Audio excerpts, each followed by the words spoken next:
I think so. Hello, everyone. I'm Phalanges.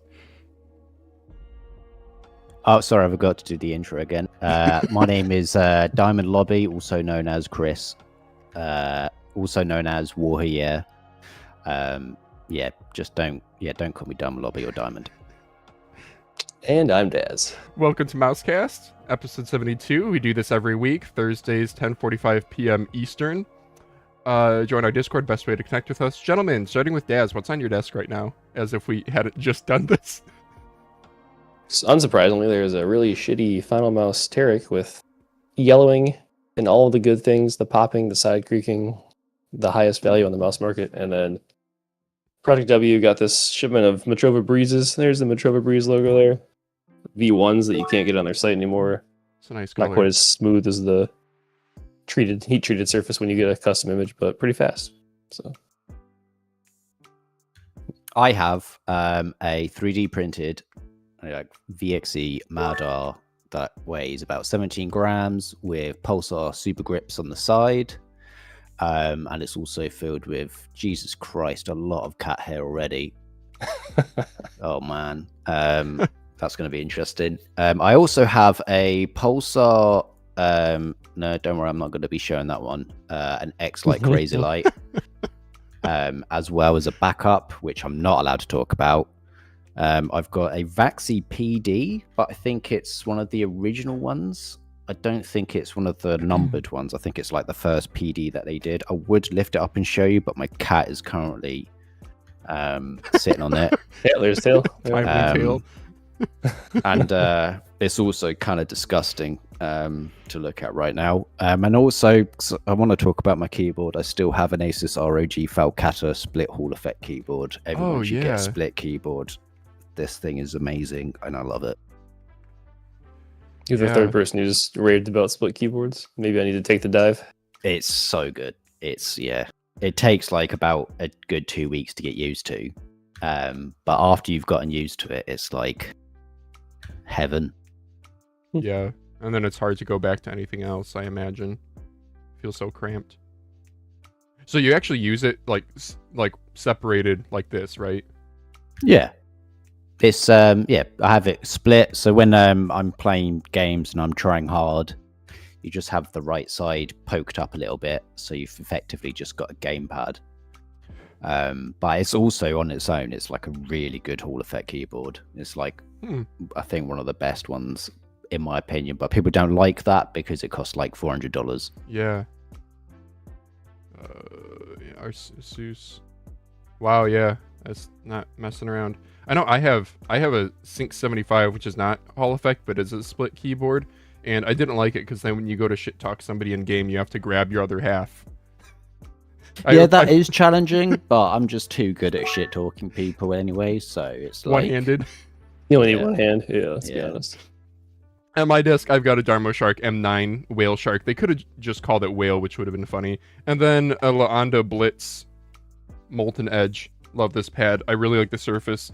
The PD Plus 155 that I have does feel like a higher quality product, but these are also still really good, and I really like the Blitz surface.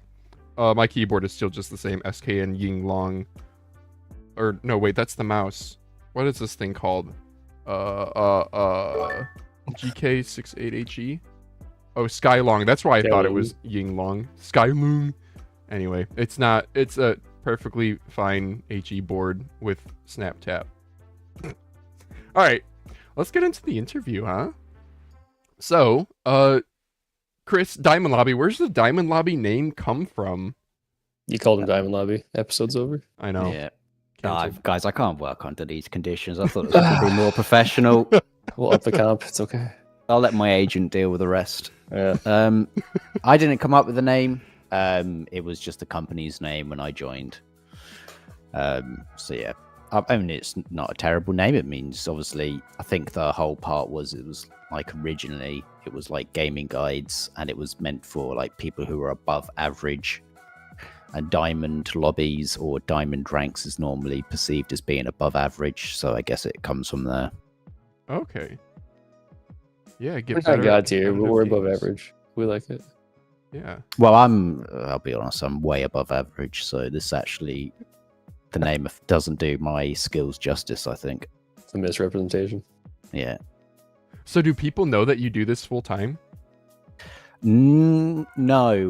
Well, obviously people on the internet probably don't. I think it's just because most people that do it or do any kind of reviews online, it's all as like a hobbyist, a side hustle.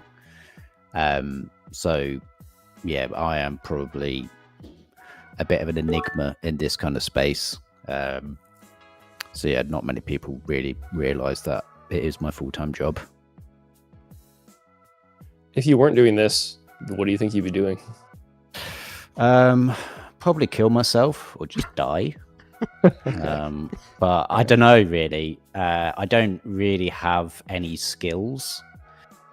There's a very long story behind that, but yeah, there is nothing that I could imagine. I'd probably just be working some dead-end job, maybe. Would you think you would do something creative, like some sort of video editing or content creation? Now I don't really know. Content, I think it's in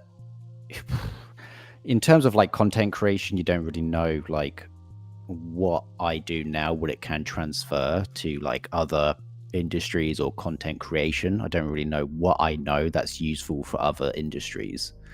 I can edit videos, yeah. But everything that I know is completely self-taught. So I'd imagine that a lot of it would be wrong and incompatible with other industries and other people's way of working. I really don't know how other full-time YouTube operations, like how they actually do their work and their day-to-day. So what I know and how I work might be completely incompatible. Yeah, I wonder if there's even something that could be learned, you know? Like, I mean, in professional industries, Daz and I both went to university for, like, technical degrees. And especially when you get into one company for a long time, you get kind of siloed often into how they do things. But I still think your skill set is, like, would be, like, transferable. I think it's more, my skill set is learn and based on what I do and how I work. So the structure of how I work, I would imagine would be completely counterproductive to most professional industries. How's that? Well, because I work, I basically work when I want. I start when I want. I finish when I want. Like what I normally do is I get up at like 6 or 6:30, and I just go to work, and then I do my 8 hours, and then I come home. So it's very, very sporadic. So working in like a more fixed routine would be kind of difficult. And I also just think like everything that I learn on how like I do video editing, production, like sound and everything is all completely self-taught. So there isn't like any real right or wrong way to do everything. I think I basically consider what I do in terms of video production to just be shithoused into making a video every time. So it's like I would consider like my videos to sort of be constructed out of glue and lollipop sticks. And at the end, there will either be a fully functioning video or a video that's like maybe half finished and is maybe falling apart. Huh.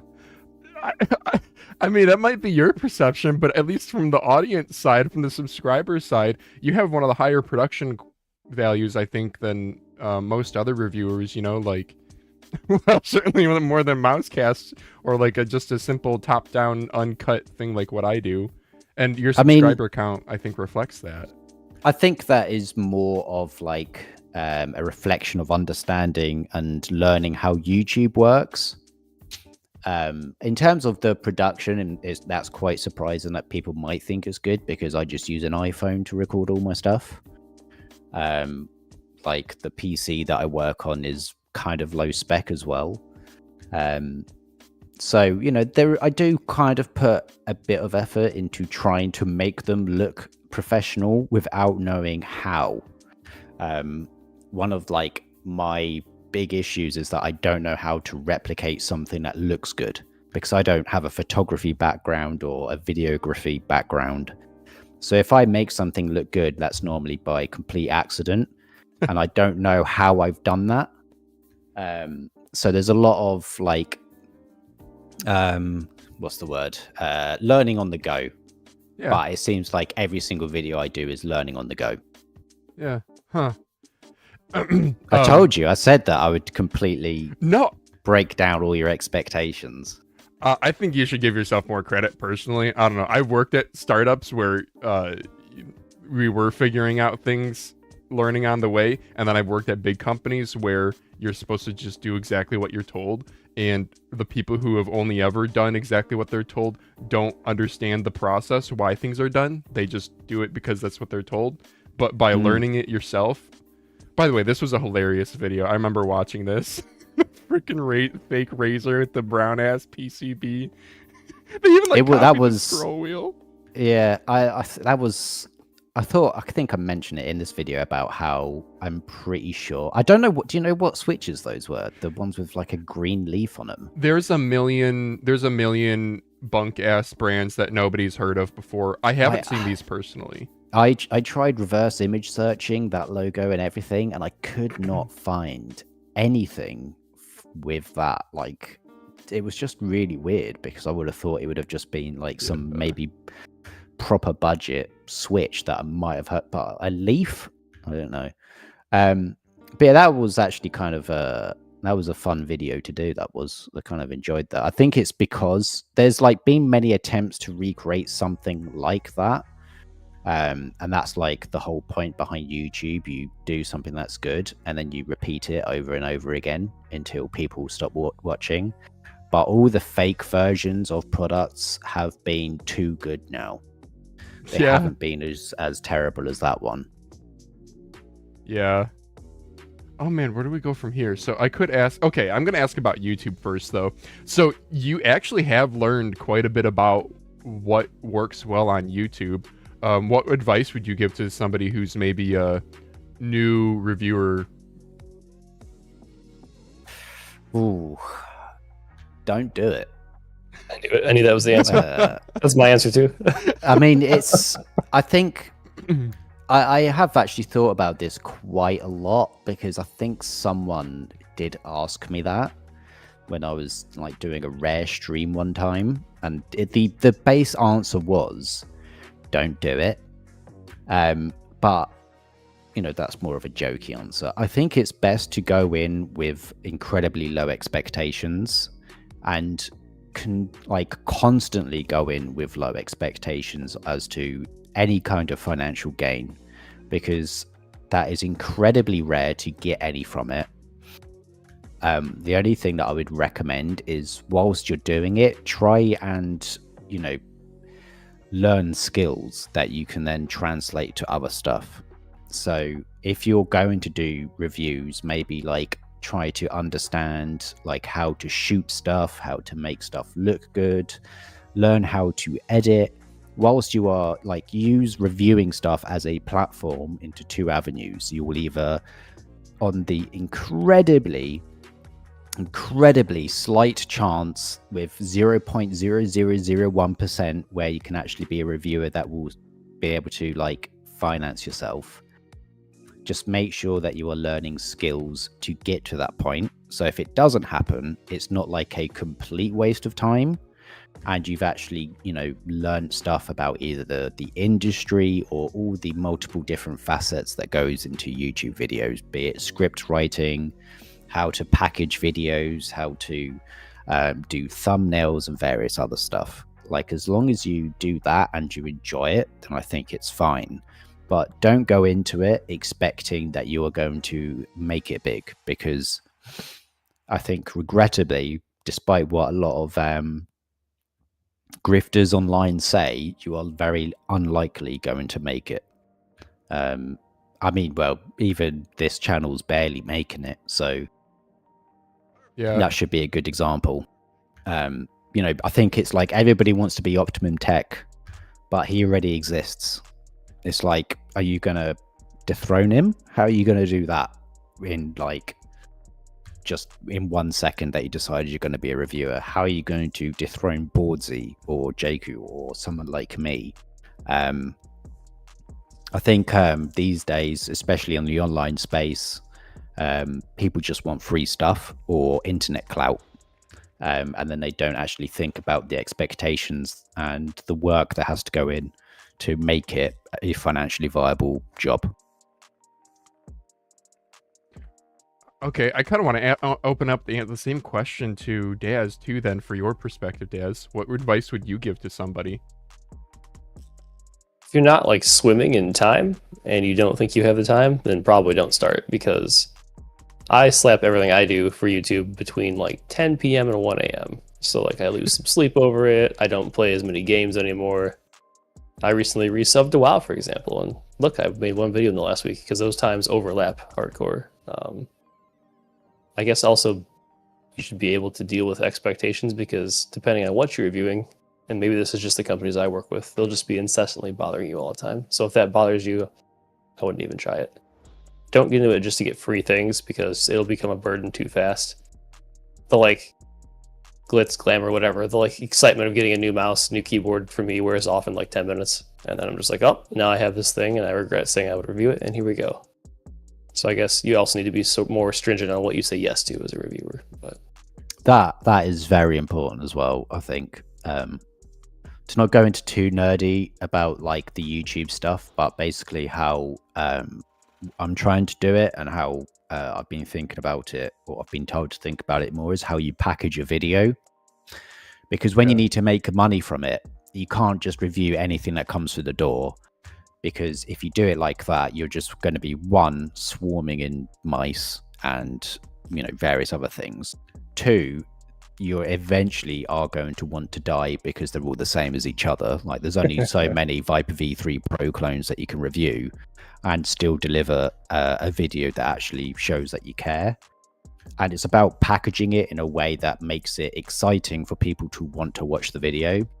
So on my channel, for it, like example, like a lot of them are kind of, I try and pick and choose products that will interest people to want to watch, because then you get ad revenue from people watching it, and people will actually maybe give a shit about the product that they'll actually want to consider buying it. And regrettably, a lot of people do not care about the Chinese clones, regardless of, you know, how much better people perceive them to be better than the Superlight. Most people will just not buy it because it's not Logitech and it's a brand that they've not heard of. So you really have to be picky what you review, and you've got to sort of actually consider it as like a whole package, how you're going to review this product to make it interesting and exciting for the user and for the average person. Because even if I review some of like the niche mice, most of my audience on DiamondLobby, even though it is just for gaming mice, won't actually watch it. Like I've seen the analytics. I could do a review on like a very niche product, a niche Chinese brand, and the video will tank and it will say most of your subscribers do not want to watch this. And I think that is pretty much one of the most important parts, is be picky on what you review. Don't say yes to everything, trust me. Yeah, I guess there's like two philosophies. Some people see their YouTube channel as like a information repository. Maybe you just want to review every single little thing. If you have the pull of somebody like a Boardsy, then I mean, he just does like a quick vibe review. He even said he quit reviewing of a lot of different things, but they're quick takes. There's not a huge opportunity cost of time that he's sinking into. I don't know, maybe he is. But both for him and both for the viewer as well. Because if you see like a 4 to 6 minute video, like I bet that's an indication someone will click on it more likely. Yeah. But yeah, I mean, like from my perspective, I just like reviewed the EWEADN S9 B2, which is like the third version of that mouse that I reviewed. And to your point, Chris, that video is not doing super well because no one gives a shit at this point. Like, they've all seen the mouse. It's an incremental increase. So yeah. And it's, you know, it's like when I see EWEADN on any sort of page that just looks like one of those. I mean, it is a cheap Chinese clone of a brand that I would not like touch, because what kind of name is an EWEADN? Like, most English people, non-English people would be able to pronounce that. So it's like no one's going to go to their mum. It's like, oh, mummy, can you get me an EWEADN for Christmas this year? It's like, what the, how am I going to type that into Google? Yeah, that's a hilarious point. It took me 2 videos to say the damn name right, to be honest with you. Yeah. I don't even know if there is a recorded correct name pronunciation. Like, have they released a video saying this is how it is? It's EWEADN because I asked them, and no one knew how to say it. So exactly. It's like how Cyrox was out for like a year, and then I just DM'd them and was like, how the hell is it Skyrox or Cyrox? It's Cyrox. But I think like that is completely fine, because that's like Skyrox actually looks like a name, a brand name. Yes. EWEADN just looks like someone just hit their keyboard and press enter, and I was like, oh, is that our brand name, or are you angry at me? So apparently EWEADN, it is Chinese for like a pioneer or forerunner is the translation. Should they have, if they're going to sell in English speaking markets, should they have maybe changed their name? Probably, because to me it looks like Rapoo. Like Rapoo. Yeah. Rapoo. But EWEADN apparently has a real translation, where I thought most of those Amazon like LLCs, they just have keyboard mashed LLCs so that they can, like, if their brand gets nuked or sued or whatever, they can just move on. Yeah, that's what I thought it was. I thought it was just like a drop shipped brand that someone's made, not an actual company. EWEADN actually has some decent products, but when do they have anything innovative? No. Are they going to do well in YouTube? No. So just one time. Each of those brands, if they have an interesting-ish product that's cheap and like a clone, it'll do well one time. Yeah. That's about it. And I don't even YouTube pieces. Oh, go ahead. I don't even think it would like do well one time. Like, unless there is an absolutely outrageous, like, flash in the pan, groundbreaking product, and they're the first to do it, I just don't see how it would work. Like, for example, I think for like channel. Yeah. I think, like, for example, Mchos or Mchus, however that one's pronounced, Mchos. They did, I think, quite well, because they started with a G304 clone. And that is like I don't think anybody had really done like a direct G304 clone. Is it G304 I'm talking about? Yeah. So when they come out with a G304 clone and like one of the first like off-brand versions, everybody's like, oh shit, they've got a flash in the pan big starting point. But when like you're the 17th company to do a Viper V3 clone, like, it's just not going to get anything. Yeah. No, yeah. I guess, my perspective there was my channel was based off of cheap Chinese clones, because nobody was covering them in depth a bit ago. But yeah, for your channel, no one's going to care about the EWEADN mouse. You're 100% right. Yeah. It's so Dad's, and like the video doing well for me is like 2,000 views. So yeah, so like not sustainable as a business. But Daz, do you think that okay, this is a question for both of you guys, but maybe we can start with Daz. What do you have to do to keep content relevant? Like how do you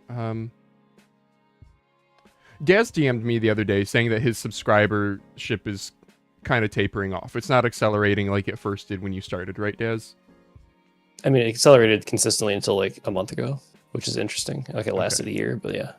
So question for DiamondLobby plus Daz, has this happened to you, and where do you go from here?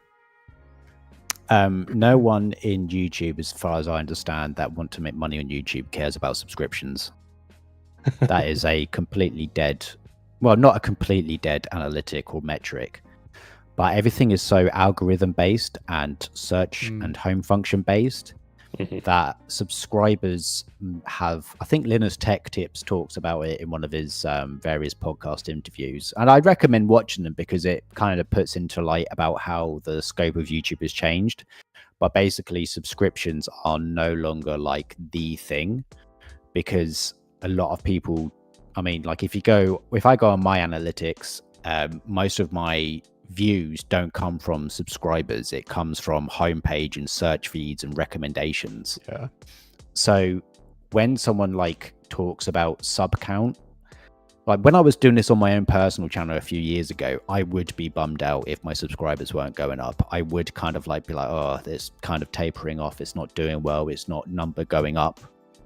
But now it's like not something that I really think about for this channel, because that doesn't really mean much anymore.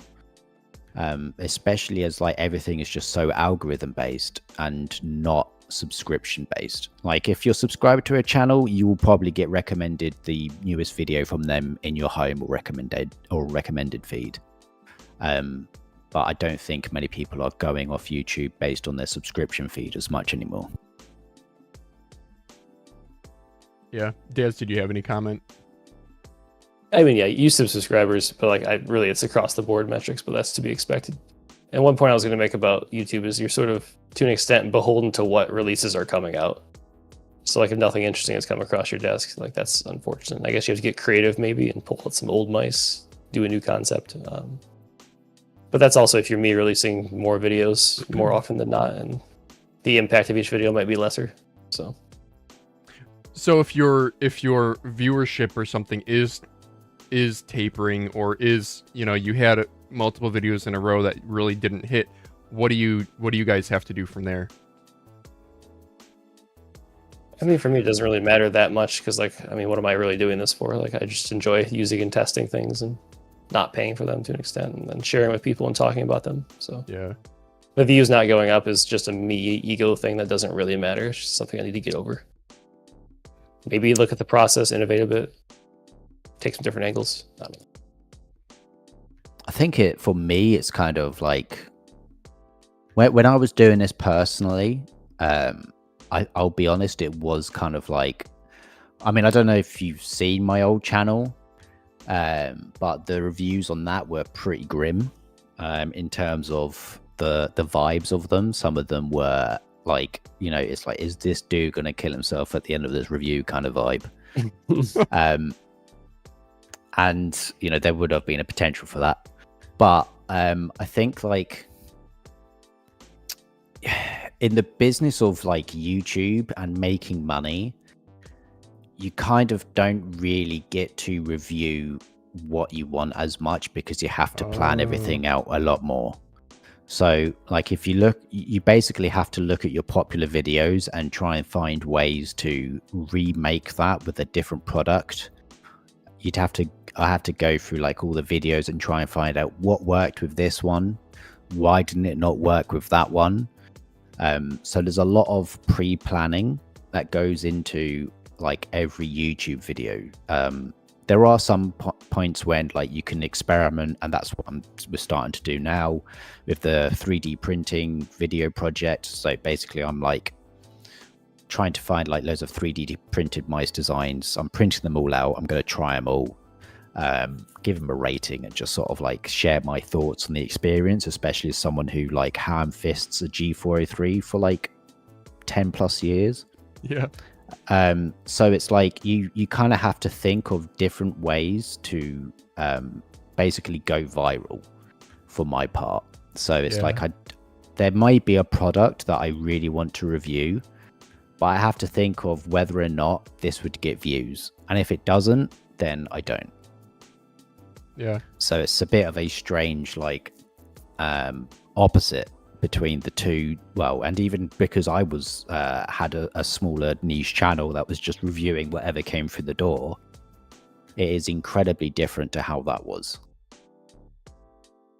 Yeah, Linus Tech Tips, I watched the WAN show too, and he talks about the video, he needs a title and a thumbnail. From that, he can pretty much, you know, he can figure out the rest of the content.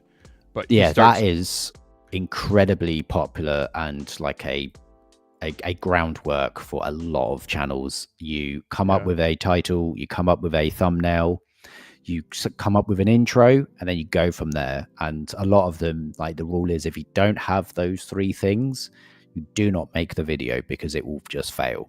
You might have like a really good video idea, but if you don't have a good title and a good thumbnail, then you do not make it because you're essentially just shooting yourself in the foot at that point. You could make the best video in the world, but if those two titles and videos aren't good, then no one's going to click on it. Your subscribers might, but even then, I think based on analytics, that's a very, very hard sell these days as well. The humor in some, I don't know if people caught that in this video, but with that with that in mind, does this start, was there a certain point where this felt less like a hobby and more like a job, and how have you dealt with that?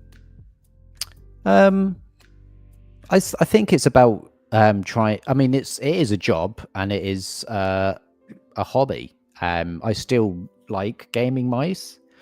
I still love reviewing gaming mice. I still like holding them in my hand and whispering to them and telling them that I love them. But I think it's just about making sure that you keep up with everything, and trying to like not dismiss trends. So one thing that I think I was like really bad at was like reviewing other mice that I don't think would be comfortable for me. So like a lot of the times it would just be trying to find ergo mice or big mice, and if I did review a small mouse, I'd be like, this is for small girls who play with Barbies and don't play games like manly men like me. But now it's like I'm more open to trying different shapes, more different designs. I mean, that's why I did the 3D printed ones. But also it's like just trying to find different things where you can like look at different input devices, like I did trackballs and various other parts. So you can still keep it hobby adjacent. You just have to make sure that you are actually trying stuff and looking for different avenues to keep it interesting for yourself.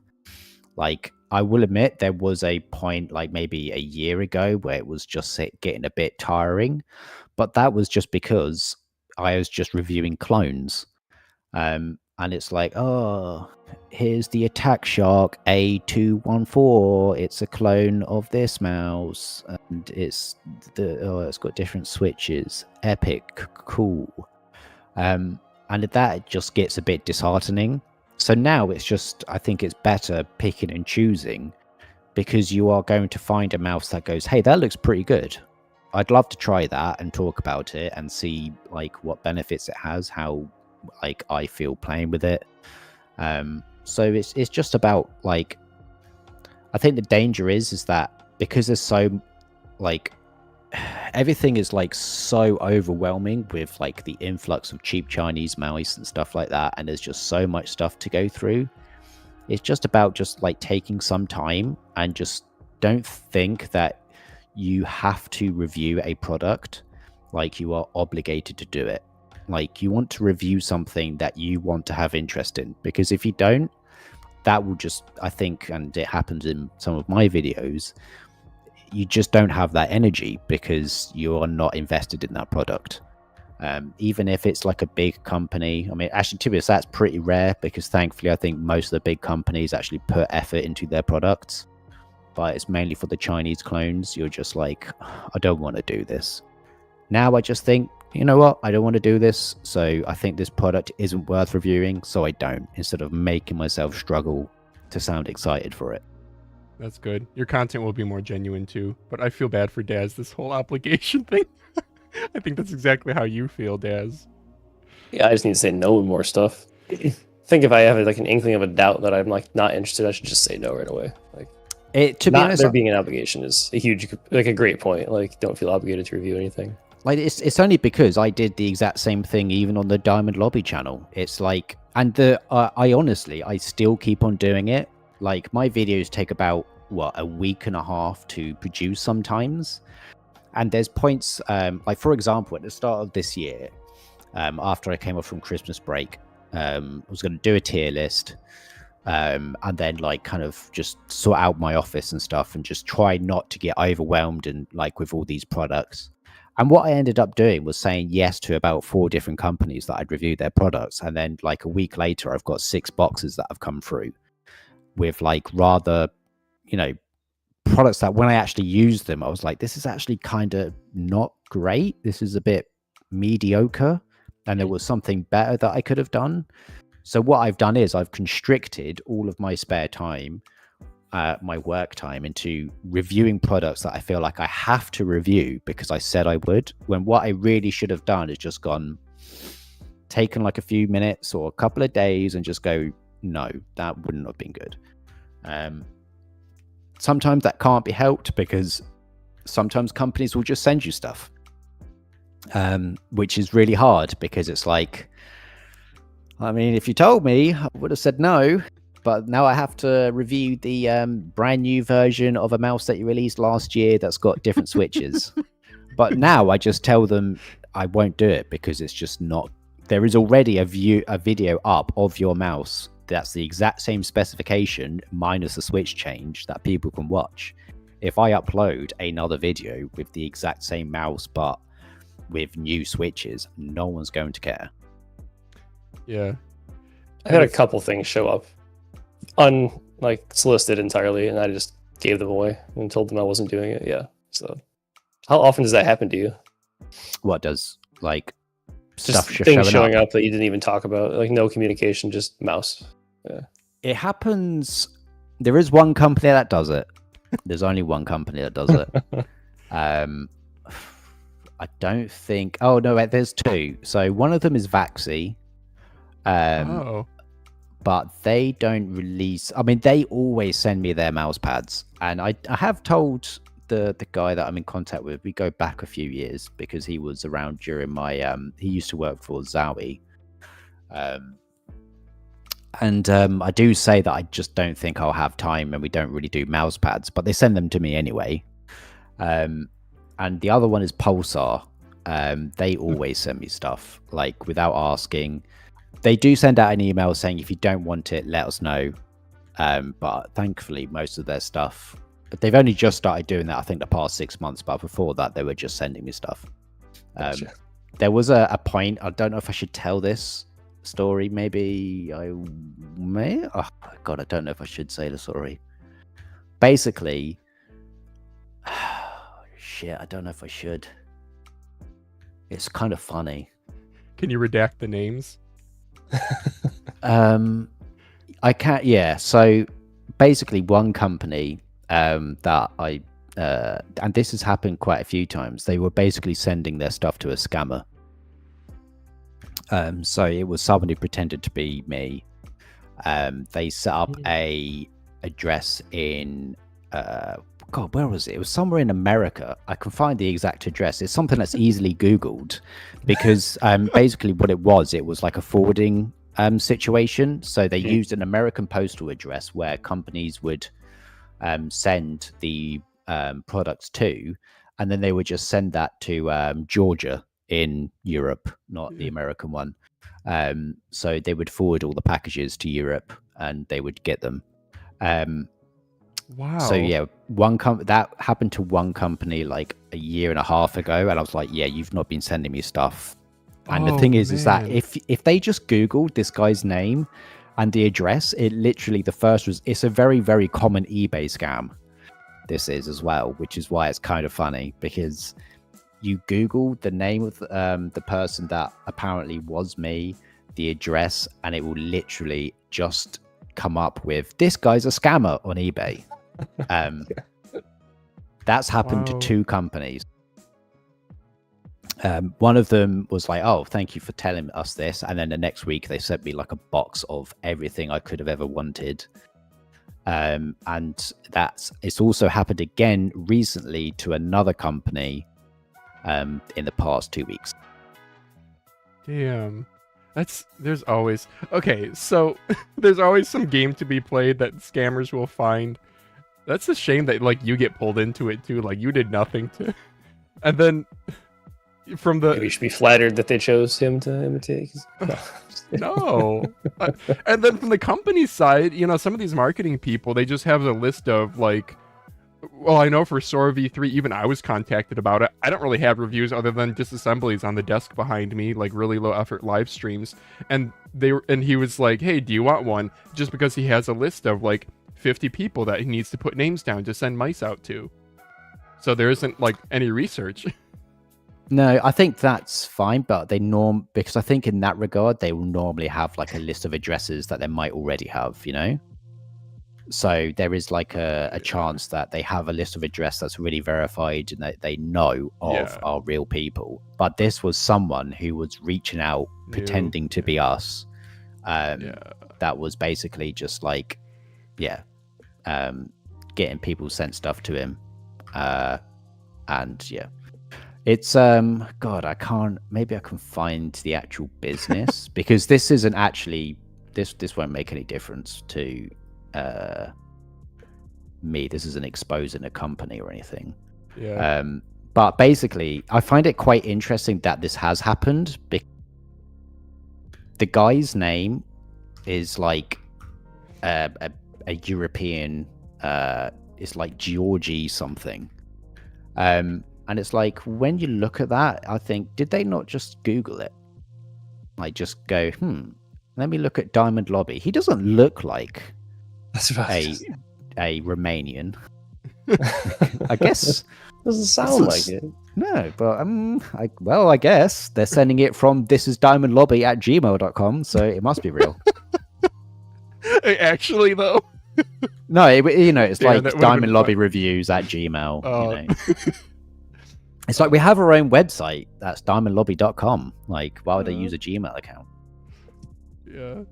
But it is like a legit forwarding company. I think it's like called USA to Georgia.com. Yeah. Well, they're kind of. Yeah, I mean, they're not the ones pulling the strings. It's the individual in Georgia. But yeah, that's like being the only part where I've had stuff being sent to me that I just didn't know about. And it's like, oh, great. This has arrived. Everybody else, I think, is now, especially as recently the past year, I've been like telling people, you know, I've been saying no to people that they've been actually asking me first. That's good. What was I going to ask next? I forget. Well, anyway, how I messaged you, how DiamondLobby got on the show was I actually watched the revenue video, which apparently has not performed well, even though I thought it was really good. I guess that that kind of sucks. I mean, that wasn't really a video that I think that was more maybe of like a way to launch a Patreon instead of actually just wanting it to go. And I mean, the YouTube algorithm works in mysterious ways. It doesn't mean that it won't pick up a bit later on. That's like one of the most frustrating things about maybe YouTube in general is that you are at like the behest of the algorithm, and there'll be times when you'll make a really good video and you want to replicate it because it's like, okay, this is a proven formula that seems to work. You replicate it in just a different way and it tanks. And you're like, okay, why? Like sometimes it happens like with, you know, when you do like the best mouse and keyboard videos and things like that, and watch this before buying a gaming keyboard, and you go, okay, what if I do that for watch this before buying a gaming mouse and watch this before buying a gaming monitor, and then they don't do as well, and it's like, why is that? One of the most recent ones, which I think is like completely come out of left field, I think I did a video, it was just like more of an experimental, let's see what happens with this, was like how to get really good at any video game. And it was just basically me talking about how I was like, quote unquote, a professional Team Fortress 2 player. And I just shared my experience on how I managed to jump from being average to really good at it. And then like maybe January, it jumped from like 120,000. So it was on 120,000 from, I think it might have been 800 days. So what's that, like 3 years plus, or just under 3 years. And now it suddenly jumped by an extra 40-ish thousand or 30-ish thousand in a space of like a few weeks.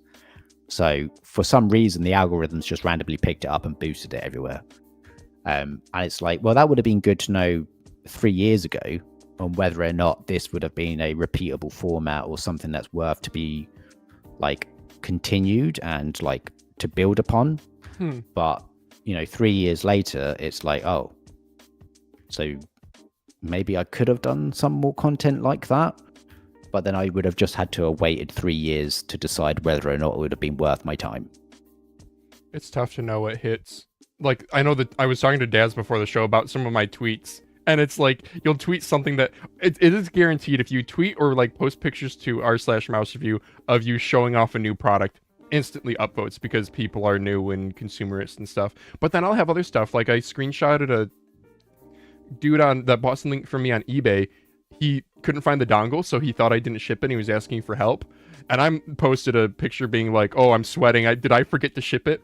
I didn't. It was underneath the mouse in the box below.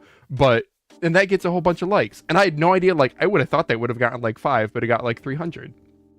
So you don't know what's going to hit, even if you are in the know. It's like, because everything is sort of so algorithm based, you want to follow, and like the content is basically trying to make you, well, it's trying to push you to making content, that YouTube wants you to make.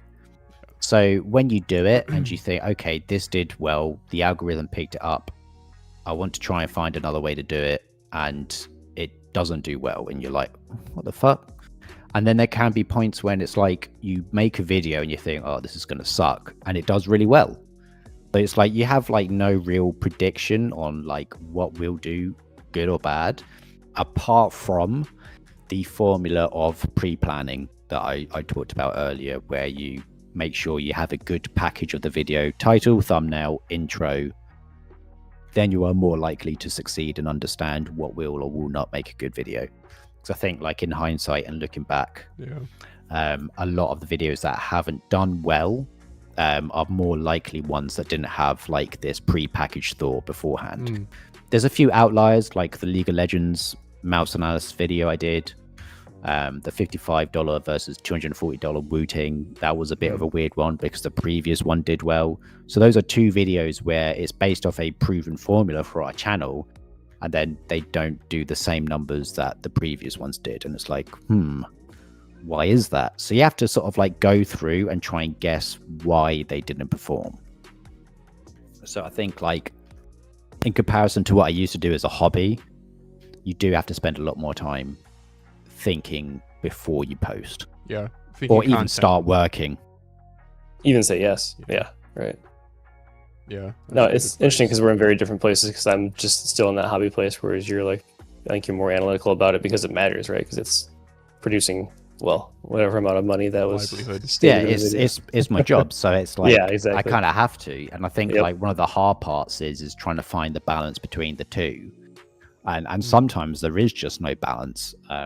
You know, there are points when you just think, oh, I just wish I could just review every single mouse that comes to the door. But then after a while, you will eventually get sick of it, and it will be like less beneficial to you.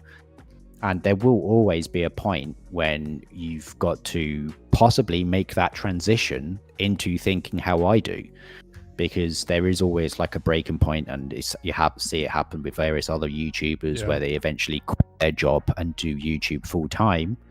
And then that's the part where you then have to play into YouTube a little bit more, unless you are a very fortunate person that has like every single fantastic thing about them where they don't need to do that. Like the guy that eats MREs. Yeah, that guy.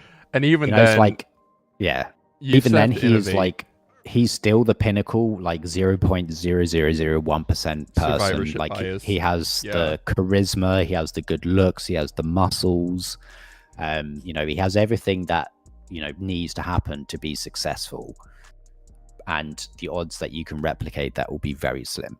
Yeah, especially if the area for the content, like if somebody else were to start doing that, what would they be adding? You know, how would they get the clicks over him? Like, people like doing it as a hobby is still great. It's still like really good, and it's also still an incredibly worthwhile thing, because one thing that I hate is when people, well, I don't hate it, I appreciate it, but I don't like it when people sort of like say something as if I am the authority for reviews. And I think I should not be. You should not take just my opinion as the only opinion that's valid.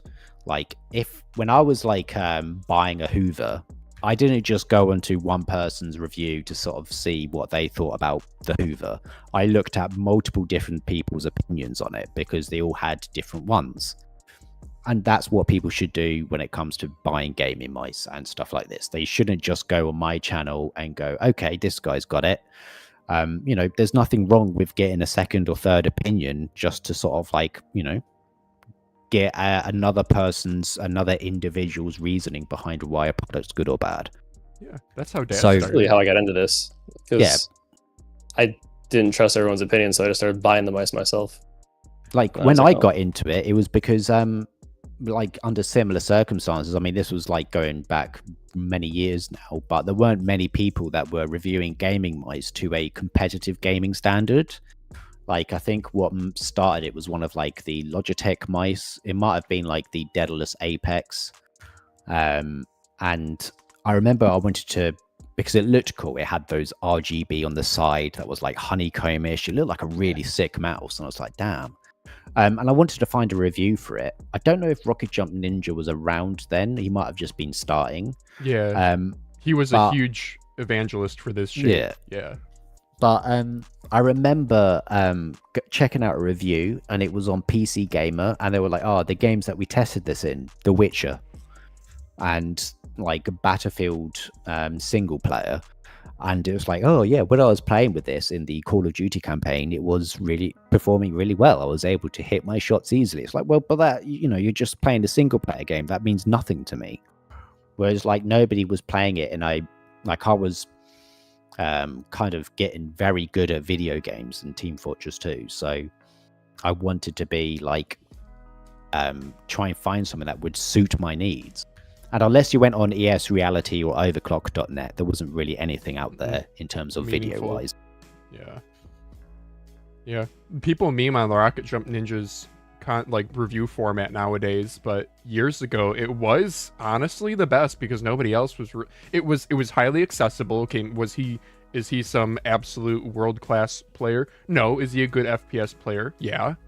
And he actually put like some things to the test, like checking for angle snapping, acceleration, back when sensors had that issue. Yeah, I mean now, like to review that kind of stuff, it's like, you know, it kind of feels pointless to me, which is why I don't really do like all the detailed benchmarking and sensor stuff. There was a point when I thought about doing it, but that was also coincided with the point when I was trying really hard at video games. And when you're playing and you're not playing well, it does affect you psychologically. Like you are starting to think, okay, maybe it's the mouse's sensor and I need to swap back to my other mouse. And ever since then, I like a word of advice for anybody that wants to be really good at video games and maybe go pro. Just use what's comfortable and nothing else. Like I got really good at Team Fortress 2 to the point I was like the best in the world when I just used one mouse and one mouse only. I did not change my setup because it was familiar. I knew exactly what I was using. I knew the mouse that I had. And that was when I went from being above average to the very best. And I don't think I would have gotten that if I was swapping mice every 2 weeks. Okay. So I think like his Rocket Jump Ninja and what he did at the start was like a good resource on being like very clear and concise. But also back then it was very easy to tell if the mouse was good or bad because the sensor would skip or it would have smoothing. Whereas now it's like a lot harder to tell when you can only really go based off shape and quality and stuff like that. Yeah. I'm glad that technical people like Pizogl from Tech Power Up exist, but also that's not the kind of content. That's not content that would do well at all on a platform like YouTube. I think like so for quite a while I've been thinking of trying to maybe do benchmarking, but I think the polar opposite of that is that I see a lot of misinformation and misrepresentation of these stats and benchmarking. Like people will only, you know, like you look at the numbers in between each mouse these days in terms of latency, click latency, you know, delay to start of movement. It's so minuscule that it really doesn't matter. But and to me, that should not be the metric on whether or not you should buy the mouse anymore. I think performance and that kind of stuff is like one of the least important things, unless there is something significantly wrong with it. That's when benchmarking should be used. It should be used to make sure that this company says the mouse can do, could do. But I don't think it should be used as like a chart as to show which one's better than this one based on 0.01 millisecond click latency reduction. But unfortunately, I still see comments of people using that as a comparison metric between the two. And it's like, that proves nothing. And I think that would be one of the problems that I'd have if I presented this in a video, is that people would just base these by charts. Yeah. When I just don't think it's necessarily like an important thing as much as it was anymore. Yeah. Like, I mean, we probably remember all the old mice where you had smoothing and people had to draw E's in Microsoft Paint to see whether or not the sensor was causing smoothing and not. And like, I remember I had a Zowie AM. That was like my main mouse that I used for like quite a few years. And someone was like, oh, what settings do you have it on? I was like, I'll just have it whatever it's out of the box, like 800 DPI, 1000 hertz. It's like, oh no, don't run that on 1000 hertz. It comes, you get negative acceleration if you have it on 1000 hertz. You need to use it at 500. That's the most optimal.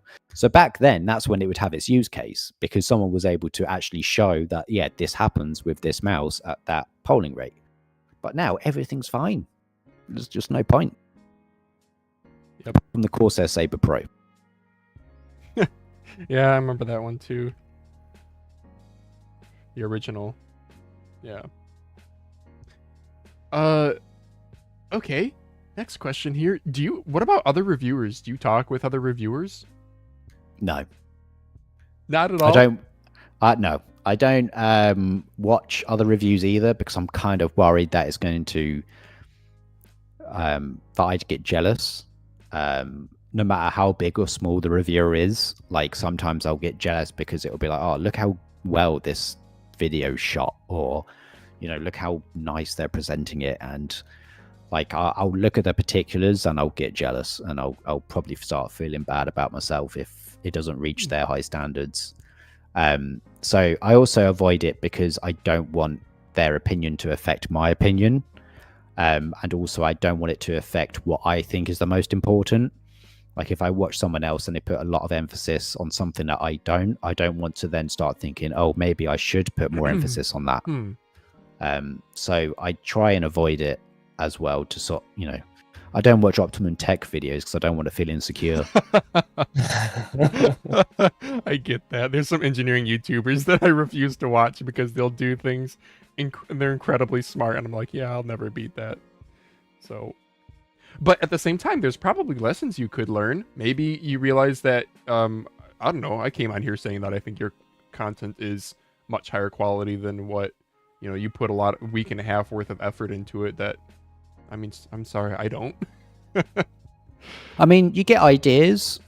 You can get some ideas, but I think I have a very low opinion of myself and of my reviews. So I don't think I can sort of like go into watching another person and not think that they are a lot better at it than me. So I try and like keep myself in my own little bubble to sort of like not make myself feel bad by being jealous of what other people can do.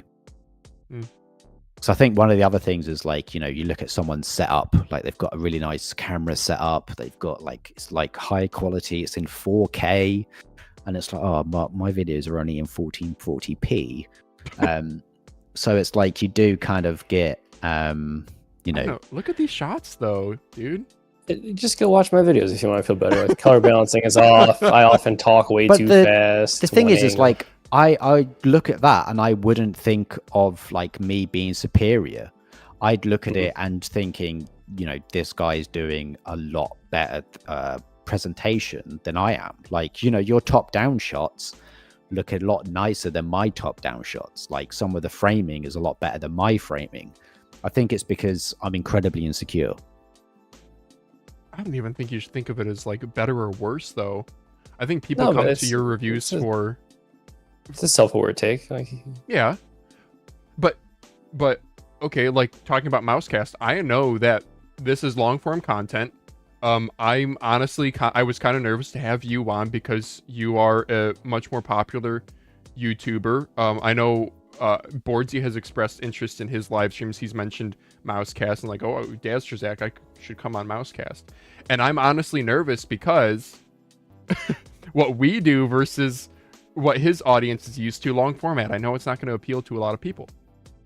But I just think you guys are hobbyists. You're like the exact same as me. The only difference is that I'm fortunate enough to have this as a job.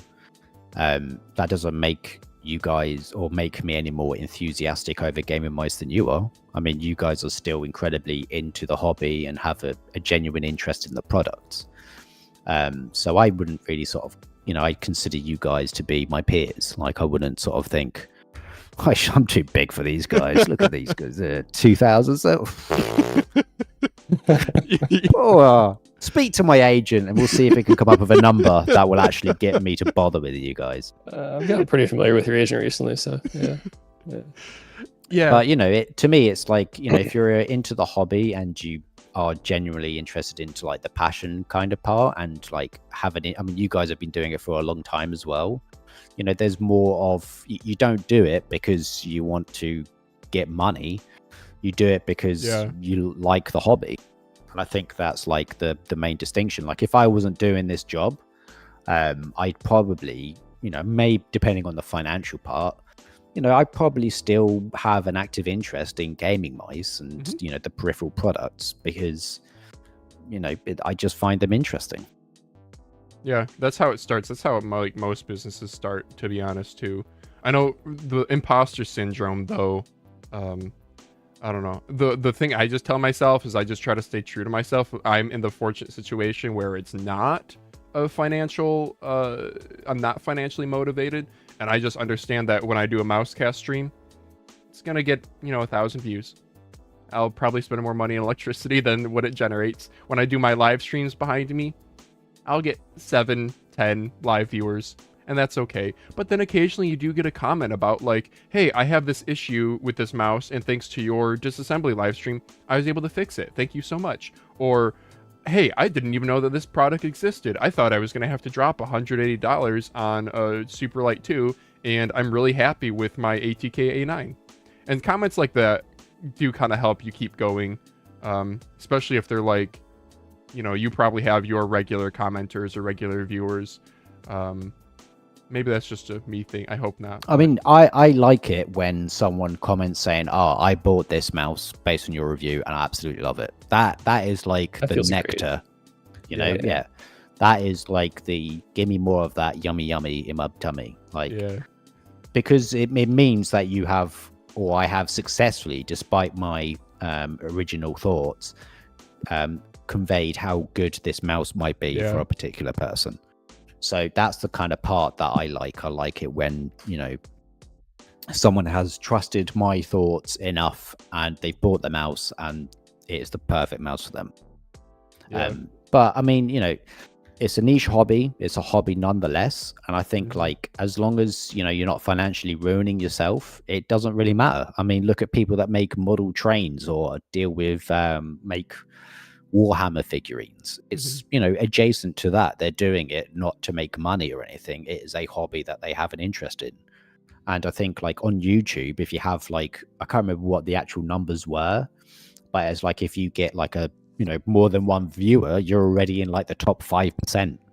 So the fact that even if like a video gets like 200 or 2,000, it still means that people have thought that your stuff is worth sitting through and watching, and I think that's probably like the better part of it. I think at its core, I mean, YouTube is how YouTube started, is people like something and they wanted to share it with an audience. They wanted to share it with people. I think like now, especially now, is like the YouTube business is very formulaic, very, very difficult to sort of like get into and make money on, as well as being unique. I think like a lot of the time when I see some reviewers, they don't really seem to have any personality as much anymore. They always seem to sort of like hold back. They don't really express their opinion on whether or not you should get a product. They just seem to be like, okay, Mr. Beast and all these other big YouTubers have this formulaic video standard. What if I copied that directly into a mouse review? And that just doesn't translate, because if you don't have an opinion or something unique or original about yourself that you express in your videos, like no one's going to want to watch. And I think that's like the harder part of the YouTube algorithm, is that you feel like if you just do this, you'll become successful, but it's very hard. Yeah. And the successful YouTubers we see, it's survivorship bias. For everyone who is making money from it, there's 1,000 people who tried and didn't. You also have to sell your soul. I mean, I mentioned in that Patreon video, like we turned down loads of, they don't call it a sponsorship, they call it compensation, to like review their products and to pay you off. The thing is that some of the companies, they send me the same review kits that they send other people who they do pay. And they're restrictive. You're not allowed, like some of them, it's like you're not allowed to mention how they're a Chinese company. Yeah. You're not allowed to mention X, Y, and Z. You're not allowed to draw comparisons to this mouse or this mouse. So when you do then start wanting to like try and make money, you really have to completely push away all the values and what you think is right to earn the big bucks. And I think that's like something that's going to be really bad for review content on every format going forward, is that everybody will just be a shopping platform. Whereas the smaller channels that actually review products and offer an opinion will eventually sort of like be pushed out, because, you know, these other platforms or these companies can use and elevate these channels that only give them favorable reviews. So it is like a very, very tough thing to be a part of and make money of without sort of like selling yourself down the river. Yeah, especially with like the increase in AI content slop. Yeah. I mean, I think it's just like short form content. I mean, I don't know how, if you guys like check it or go on it, but you see that stuff, and it's not, they're not reviews, they're just product showcases. Yeah. Effectively. And I think like when it comes to long form content, like, because with short form content you make so little money unless the videos go super viral. So the only way you can make a return is by accepting a sponsorship and doing a review. And then when you do that, it has to be a showcase of the product, as if, look how cool this is. And it's just not a review. I mean, granted, I do that, but I do it out of time to sort of like just get a short form video out for release of a product. But I think that's like one of the really naff parts of short form content, is that they are just not reviews.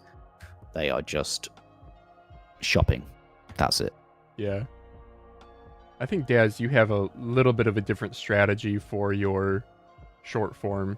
Yeah, I do shorts that are just unboxings and like a quick overview of the mouse. But like to your point, one of them has 100,000 views and the ad revenue is $4, and that's like my second biggest short. I mean, that's what we do. I do. So I just do unboxings and a quick overview, just because it's like something, you know, I got this now, like release days, 2 days, is something that I could just do quickly. They get like loads of views and you get nothing. So the only way that you can actually make it profitable is to keep on churning them out over and over again, like heavily, or sell out massively. So it's just like I think I just view it as a marketing thing. Like, this is just a way for me to get something out where it's just gonna be marketed. But even so, like when you, I don't know if you find this, Daz, but YouTube shorts and TikTok shorts are like, or sort of TikTok content, sorry, they don't seem to like work with each other. Like, what goes well on a YouTube short just doesn't do well on TikTok. I don't know. No, I dual posted for a while and it was completely opposite. Like, some random ass keyboard on TikTok has my most views, and no one gives a crap about mice, and it's the opposite on YouTube. And Yeah, like I just stopped posting TikTok after a bit. Yeah, I mean, I still try to remember, but you see the numbers, and I think it's just because, like, on TikTok, it's all about looking good, and that's it. Yes. Because I went on there to try and find, okay, like, what is it that these mice videos don't do well? So I type in the mouse, and all it is, there's no talking. It's just dubstep music of a guy spinning the mouse on a mouse pad, and being like, It's truly shocking. this is the dopest mouse that you can buy right now. It's got 8,000 hertz polling, 25,000 billion DPI, only $29.99. And then it's just like this person's setup is all white. They have anime pictures like everywhere. And you scroll through it, and there's like 60 of them from just different people, all effectively making the same video with the similar whitewashed desk setup with LED trimmings and anime photo like frames that are animated. And it's just like, Jesus Christ. But on YouTube, all of mine do say that all of my unboxings, or most of them, do completely fine. And it's a completely different format, but they do well. Are we boomers then? Is that the future? Or is YouTube the more sustainable platform? God, I hope not.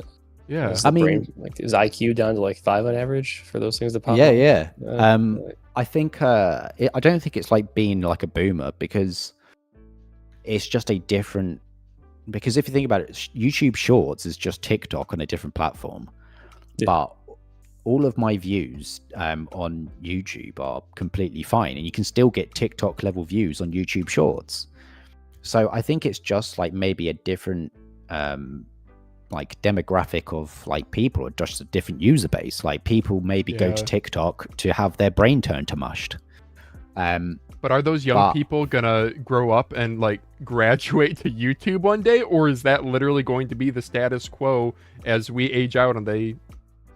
I mean, I think from what I understand anyway, TikTok earns very little money for creators unless you sell Okay. out completely.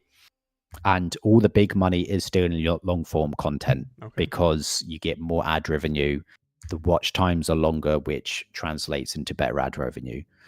So I think there is always going to be a space for long form content just because of the money that's made for these platforms.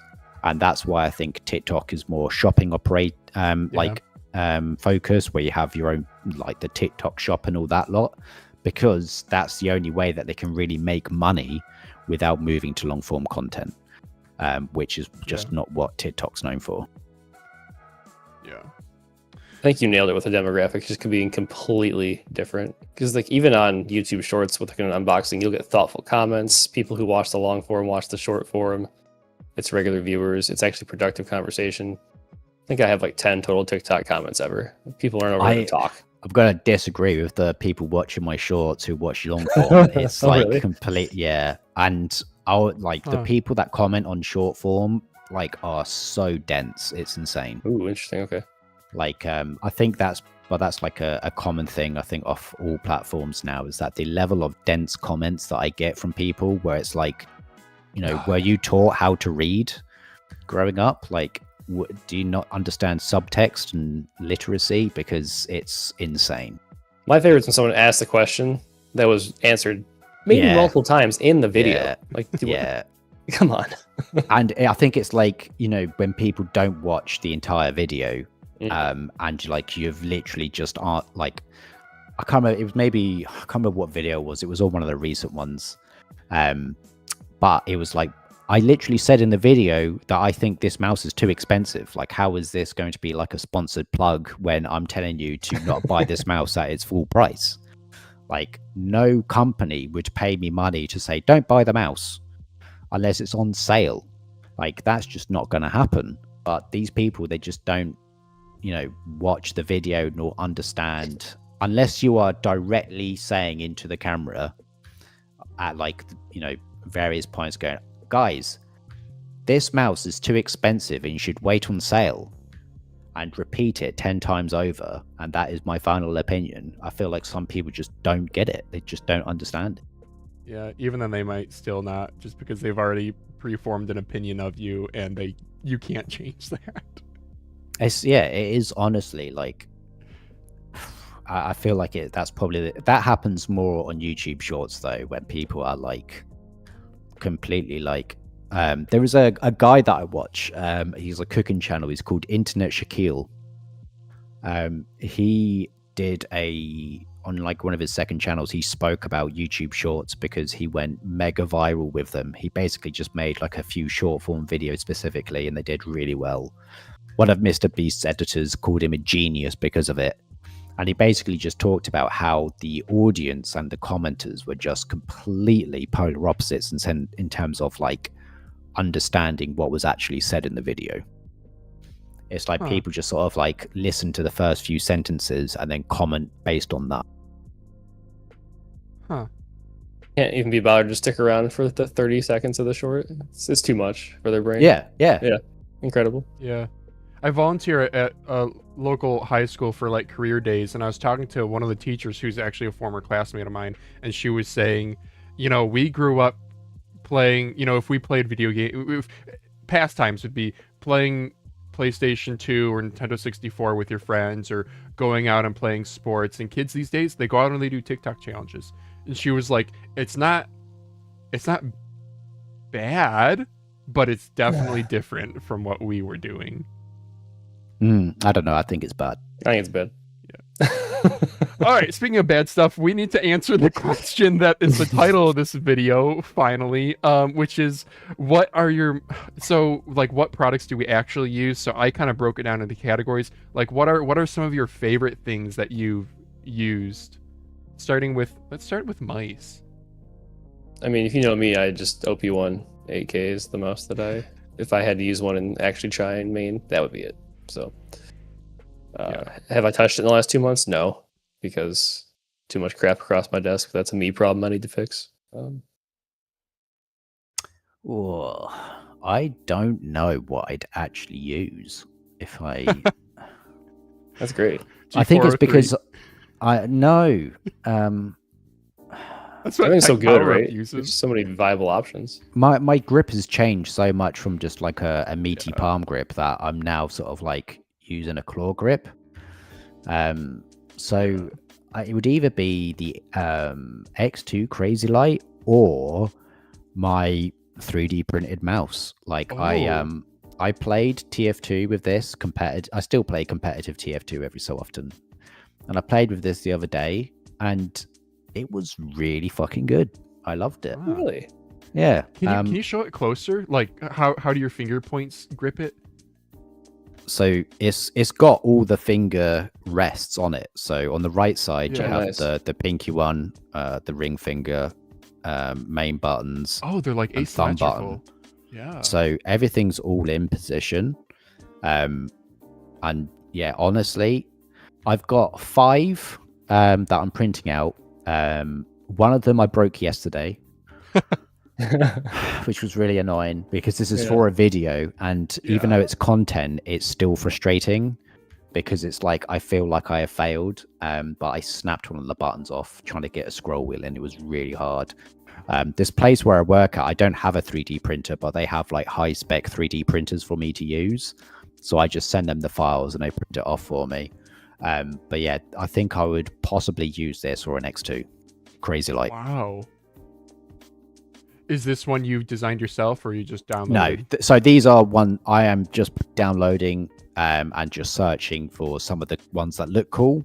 So I've got, this is a VXE01. I've got one that uses the Saber V2 Pro, one that uses the Sora V2, a Viper V2, and a Superlight.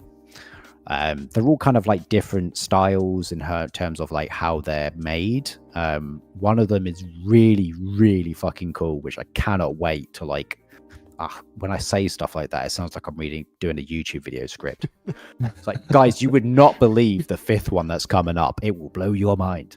But genuinely, these are all designs that people have made. I reached out to them, and they've all been very forthcoming. One of them is like a project this guy's been working on. Like, it's really fucking cool.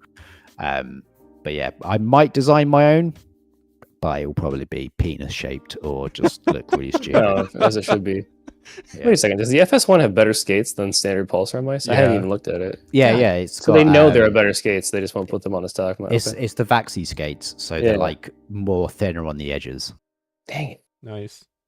Yeah, a couple weeks ago we had Project W that does 3D printed mice, and they're actually like quite nice. It does, beg the question: where do modded mice exist in the industry? Because we have so many different shapes, and you're just using internals from somebody else. Are you looking for new cool features like magnetic hot swap bases for different skates? But then in their data that they showed us, in their like polling that they did, people didn't really care about this feature. So then are you just buying mod kits for the shape? But then are we getting into like custom 3D printed services where people want to buy something for their specific grip? I don't really know where modded mice land. What do you think? I mean, that's something that I think I'll explore in the video. Is like the viability of these being like the future. Because it does seem like consumer printing might be worth it. I think what I plan to do is to use one of those 3D printer services online where they print it out and they just send it to you. Which I want to try and like do a comparison between like something that I have more close ties with versus just going online and getting something printed out, how much it would cost, just to see like if this is a possible avenue going forward. I do think there is. I mean, I know what's that mouse brand that makes that $300 gaming mouse that's really small, fingertip only, made of like carbon fiber? Zaukonig? Zaunkönig? Zaukonig, is that how it's pronounced? Zonkunig? I don't know. Like honestly, I just look at the word and German. I just say that's They're German, right? Yeah, Zaunkönig. I know they make a PCB only, and I just think that maybe there is a market for someone to just make PCBs for people to mod around. So that's just basically like my I'll present it more thoroughly in the video, but I think like 3D printed mice could be a maybe an avenue in the future, but obviously the fragility of them is a bit tough. I was speaking of modding, I was in PCBs before the show. I was telling Gaz in a city hour north of me, there's a injection molding machine for sale for $8,000, and I was like, This place that I work, so it's like owned by the local council authority, and they have basically a lab where they have like these high spec 3D printers. They have technicians there. They have a 3D scanner, so I can 3D scan mice and make 3D prints of them. Yeah. They've also got a CNC milling machine, so I could like scan a keyboard case and then make it out of a different material. So it's opened up like a few interesting and hopefully successful projects in the future that should do good for YouTube. But I think it's just also I kind of just think it's an interesting topic and also a good way of like highlighting what other people have made in the hobbyist space and highlighting their designs, because some of them are really, really cool. Yeah, I'm glad you're making that video. I hope it performs well. I feel like it might not because it's not consumerist focused enough. I don't know. I mean, I have a title, I have a thumbnail. Yeah. It has the points needed. Yeah. Okay, we were supposed to talk about which products we're using. How about keyboards? What do you guys use? Or my keyboard is the split keyboard all the way, Asus ROG Felcator if you've got $350 spare. If not, just get any other split keyboard, join the split party. Yeah. I mean, I need to stop saying yes to keyboards because they're just not as interesting to review for me, but I have the ATK Hex 80 on my desk right now. But yeah, I think that, which is like a $250 keyboard, so most of my audience won't be interested in that because it's more budget focused. But I mean, the Mons Geek M1 V5 TMR is the one I usually go back to. It's like $150. The Hex 80, I got loads of comments on, and people were calling me a shill because I didn't recommend it.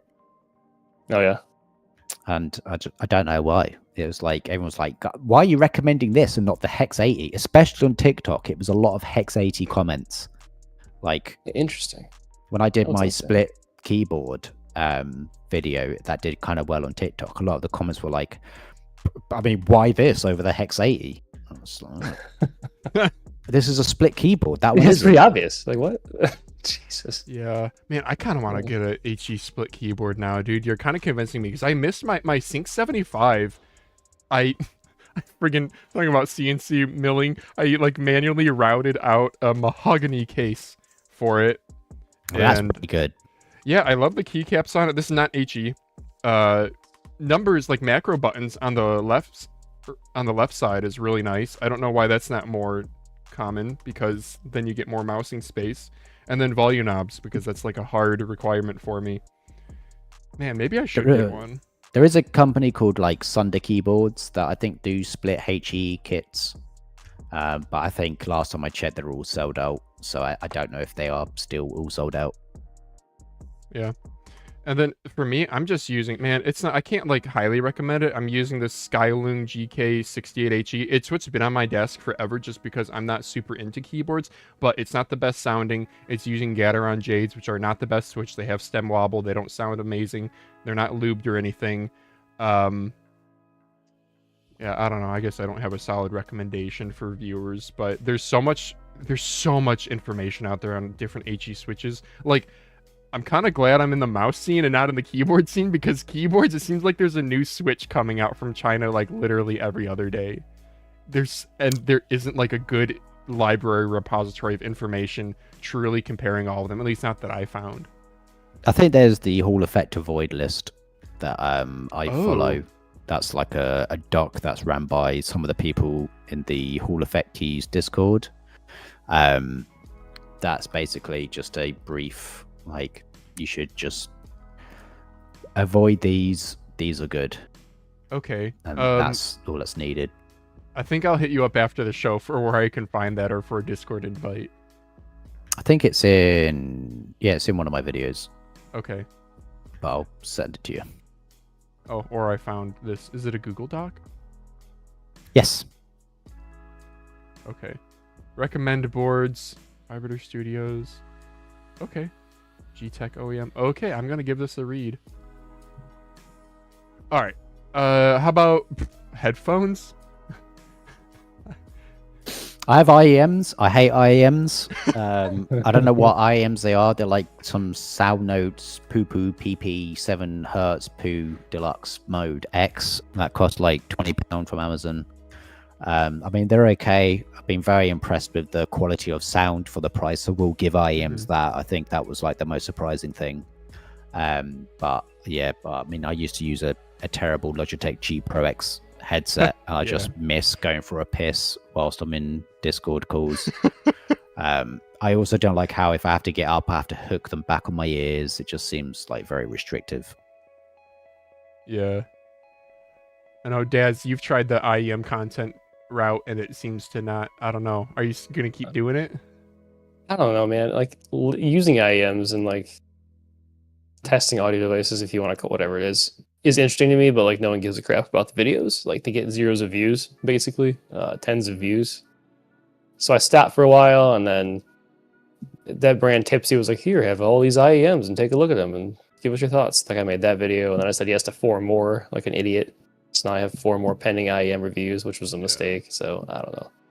I've been using IEMs since I got them, because despite the lack of hair that I have here, it bothers me with the little bit of matting. My hair gets knocked down by like a headset band. I know it's happening, so it still bothers me.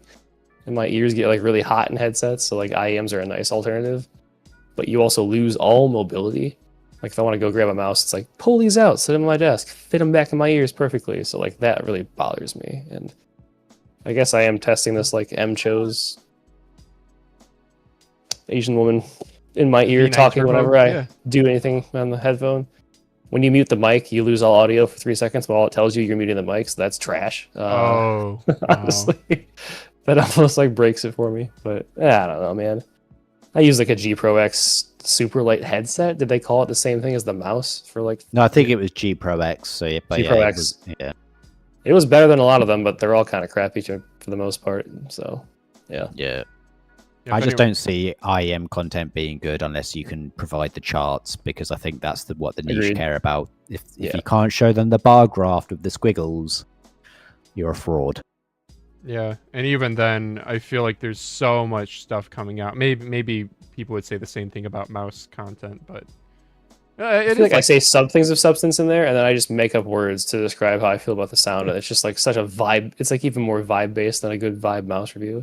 It's just, you're all going to experience this differently. Your ear canals are going to be different sizes. This is going to make your ears hurt.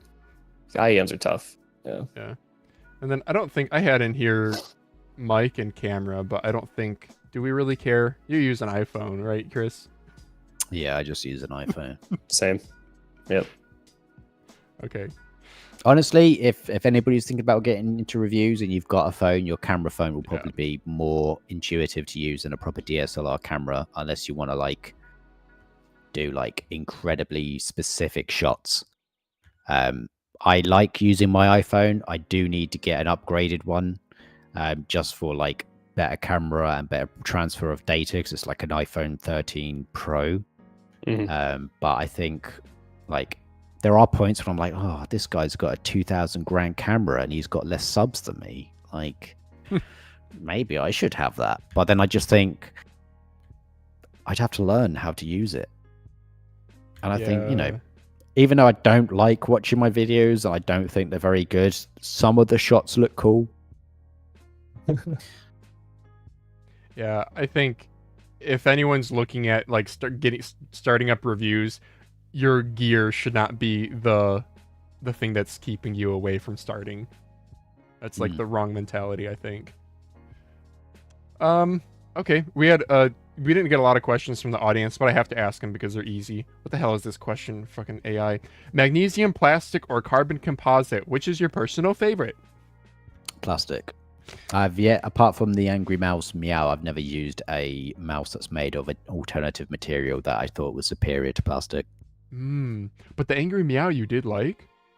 I liked the fact that it was very rigid despite being really small.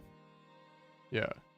I didn't like particularly like it that much in terms of like the shape and everything else, but it was like, oh, this is made from magnesium and it feels really sturdy despite the size. So I felt like that showed me the benefits of it being a magnesium mouse. Yeah. And what do you use to shave your head? Asks Astronauty. Fuck's sake. Wow. I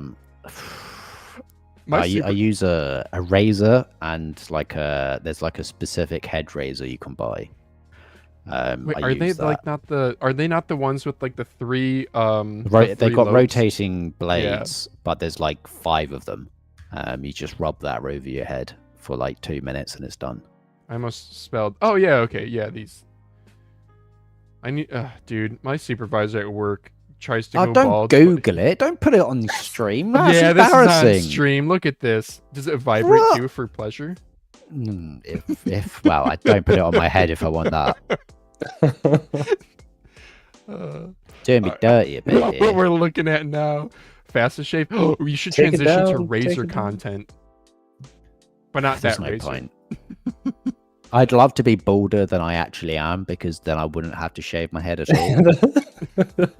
Because the problem is that if you leave it for like 2 days without shaving, like you just look like you're 60 years old.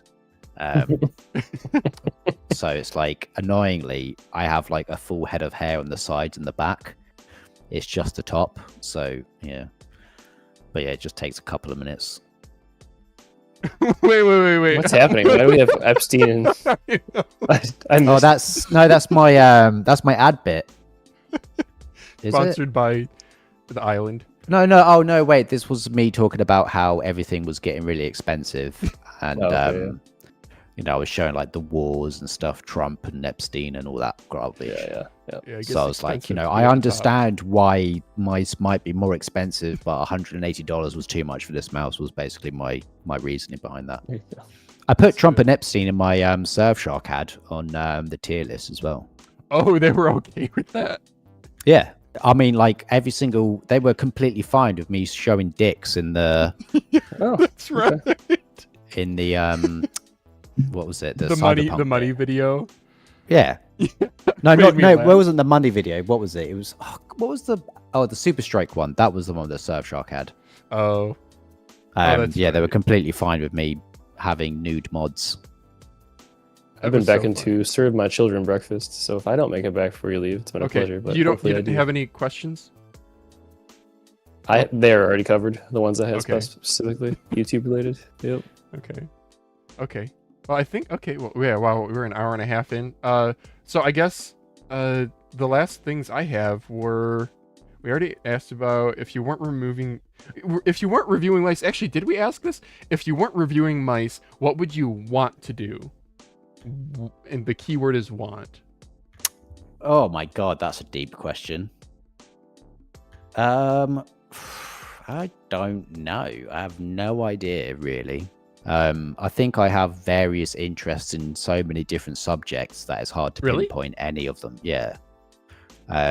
Like I love learning about various different stuff. So I would have a job in anything that would be similar to those interests. But I think even then, like when you work on a computer all the time, there's points when you just want to be a gardener instead. Yeah. So I don't really have anything that I would, quit this job for, if that made sense. Yeah. I'd have no idea what that would be. I mean, you're in a great position already. You're doing something that I think a lot of people wish they could do. From as an outsider's perspective, without actually knowing what all goes into it and only seeing the end delivered video products. I think it's a very good job. I love how flexible it is. Like the job is working around my life and not the other way around. Yeah. Like I can do as much or as work like as I want to. If I want to work on weekends, I can. So it's very flexible. Obviously, I have the other guy called Luke who inputs in the videos as well when I need that assistance, when I'm sort of like feeling not very sure in what I'm putting out. He's effectively, well, he's like the owner of the company, but he's effectively just a volunteer at this point. So I think like the fact that I get freedom to do dumb shit is something that is incredibly valued, because I don't think there's many jobs where like I can show myself pissing myself in a video. Yeah. I think other people would probably go, maybe don't show that, but it's like, oh, it's fine, good video. Yeah. And I think it's you've built kind of you're one of the more humorous focused reviewers because of that. Yeah, I mean it's just a part of the personality though. Like I can't if that makes me stand out, then it makes me stand out. You kind of just want to actually show some difference and personality in your content. Yeah. Dude, I love do you just have the one cat? Yeah, I do. Yeah. Just her. She's been with me throughout this entire review journey, and people only give a shit about the cat. I know in my live streams, my dog will come in the shot and people all go, Nova, look at Nova. And I'm like, all right, we'll pan the camera. Yeah. What about, this might be a little bit of a deep question. So I've worked at startups before, and particularly the first one, I got to a point where I sort of realized I was putting in so much effort into something that isn't actually my own. And I left that company for other reasons, but it's definitely had me consider when I interviewed at another startup several months ago, and I was like, they might request really ridiculous hours, and it sounds like a really cool project, 3D printing drones. But do I want to heavily invest myself in something that's not my own? Do you at all feel that way in regards to DiamondLobby? No. I think it's because I was doing this by myself on my own channel, and it made me nothing. It was sort of like giving me nothing. I didn't know how to do anything YouTube. I didn't know, it was never a point that could be a job. So a funny story is that when I applied for DiamondLobby, it was actually to be one of those game reviewers to write guides and stuff. And I did the application and the interview, and he basically, Luke, the guy that owns it, called me and he was like, okay, I don't think you're suitable for these game guides because of various reasons. And then he goes, but I really like your reviews. And then, like, I shit you not, I was like, are you fucking joking? And he was like, what I want to do is offer you a job. And then I can remember getting off the phone and thinking, this guy's taking the piss. Like, there is no way he is hiring me for this. And yeah, he basically offered me the job. And I think like with his guidance and understanding of like the industry and like how to do a YouTube video, it's because I've learned. There's obviously at the point now where he doesn't put as much input because he just can't, because he's effectively just volunteering. He has his own stuff. Okay. But I think that guidance has been like incredibly valuable in getting the channel to where it is now. Even though I am technically the face of it and I am the guy, I think like the input from him is very valuable to me. I think the confidence the role has given to me is like something where it's like, I don't feel like I've outgrown it. I feel like it is just effectively a very good partnership in that regards. Like, even though, yeah, it's not specifically mine, that doesn't bother me because he took a massive risk on hiring me in the first place. And through his like guidance and sort of like feedback over the years, it has sort of kept me in the job to the place where the channel is now. So I think I would understand that if he wasn't a good boss, especially in the early days. He would just like make sure that I was taking time off, because it's work from home. You kind of like get too embroiled in the hobby and your work. It's hard to separate the two. But he has been very helpful in getting me into like this very good point. I've had like a long history of like very poor mental health struggles, which is why I have such low self-esteem. So I think like in that regard and how honest he is with everything, like in terms of the business, how DiamondLobby operates and everything, I just, some people may think that like maybe I've outgrown it or something, but I don't really feel that way, because it's not like he's siphoning money and I'm effectively working hard just for him. No, he doesn't take any money. All of that pretty much goes to my pay. So I think in that regard, I don't have that kind of thought process as yours, because the company isn't like this huge conglomerate. It's just us. Yeah. That's it. So just to be clear, so there's an owner to the company, but he pretty much just lets you kind of do your own thing. He understands you're the face of the channel. You're the creative talent. You're doing all the work anyway. Do whatever. Yeah, pretty much. There's obviously some guidance to point me in the right direction. Because I think if I was doing this completely solo, especially like a few years ago, it would have been all over the place and it would have just failed and it would have just fallen on its ass, because obviously there's trying to find the balance between what makes money and what content I want to make, and that doesn't necessarily pair up well. So he is still there to like make sure that I am facing the right direction and that I'm not just sort of like gormlessly walking around trying to like review every single niche Chinese mouse that exists. So he's on the pulse. He keeps an eye on everything, but he mainly lets me do what I want. There's like almost zero like editorial, I guess, like changes that he makes, apart from maybe toning down the fluff. All of the work that I think I produce, I think he's like happy with in terms of the content and how it's presented and the jokes that are made. But yeah, overall, it's like a good partnership. I think he's like, the guy that I go to if I'm like, is this going to be shit? And then he'll offer like brief input when he can. Is he in like a YouTube or content creation media? Like, is that what he's doing now in his other projects? I think he does work for another YouTube channel, I believe. Interesting. Okay. This, I don't know if you can answer this, but are you paid like an hourly wage, or is it like a commission per video you make? It's a fixed salary. Okay. So I guess it would technically be per hour. So a salary. Okay. Yeah, I just make sure that every day, well, throughout the week, I do my hours, and I do that in whatever format that I want to. Okay. But most of the time, it's quite rigid, 5 days a week, Monday to Friday.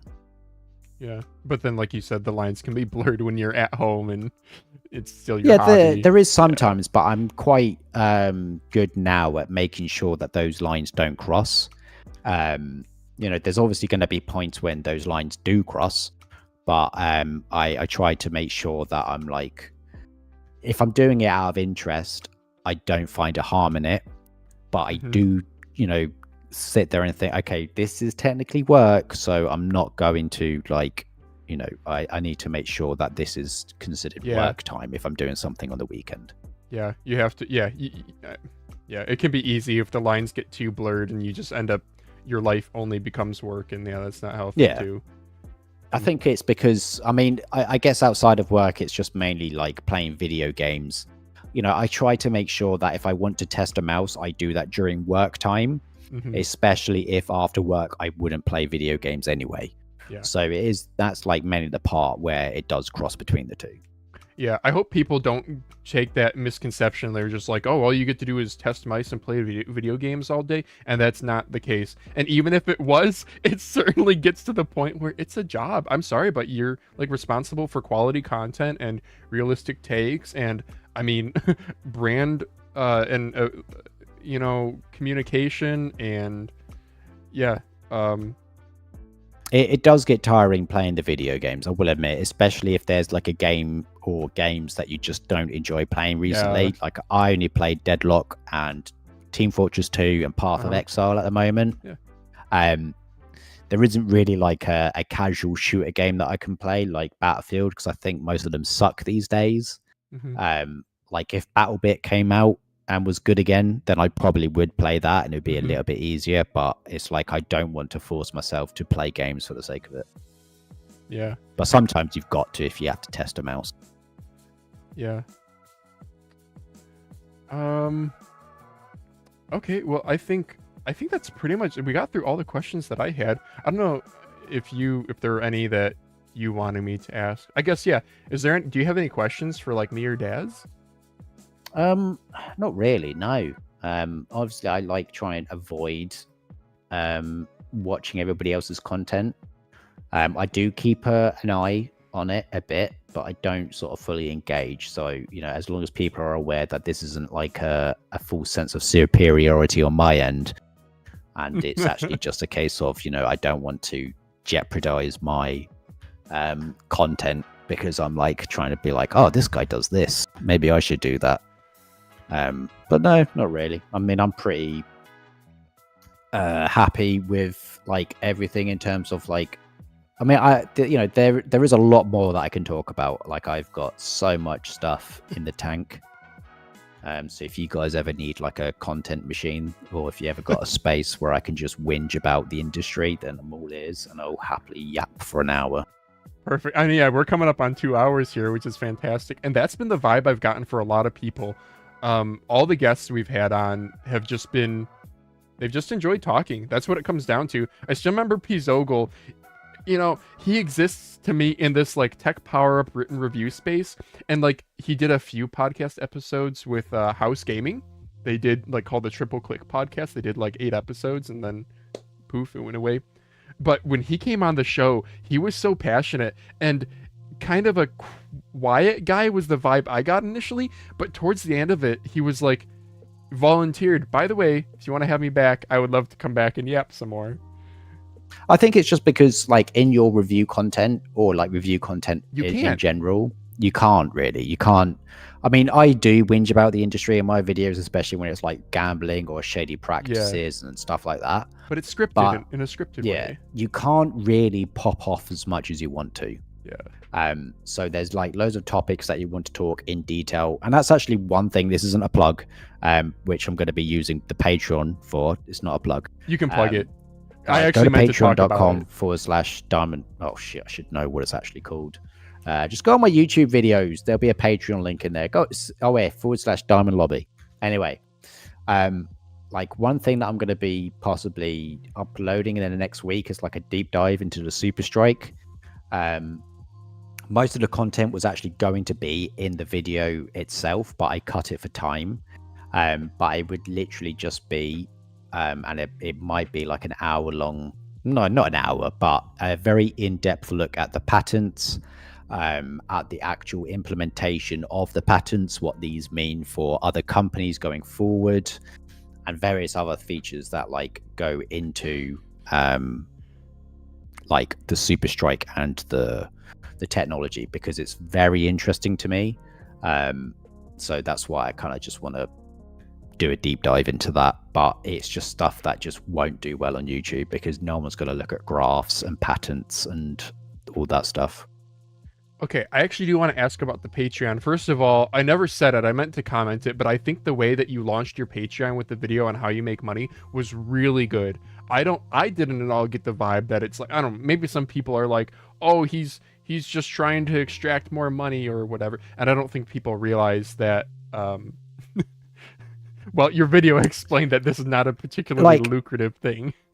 If you are running ad block, then, you know, that's why. So if everybody just turned off ad block, then the Patreon probably would not exist. Yeah. But then again, you'd probably have to then have some sort of agreement with YouTube to be like, hey, don't be so greedy. I make ads unskippable. Yeah. But you know that they will. Yeah. But you know, it's just because this niche is too up to date and understanding of the particulars of the internet, so they're going to run it. It's, you know, it's obviously a work in progress. We'll try and do some giveaways every so often. I don't know how the logistics are going to work on that, because I was expecting to do it every month, but that will probably change because I just don't know how difficult it's going to be to send anything out, especially with taxes and stuff and timescales.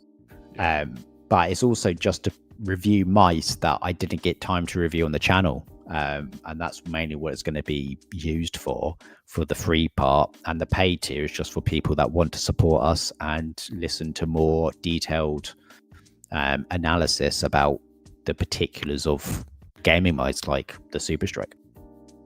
So is there going to be a free tier? I don't see one here.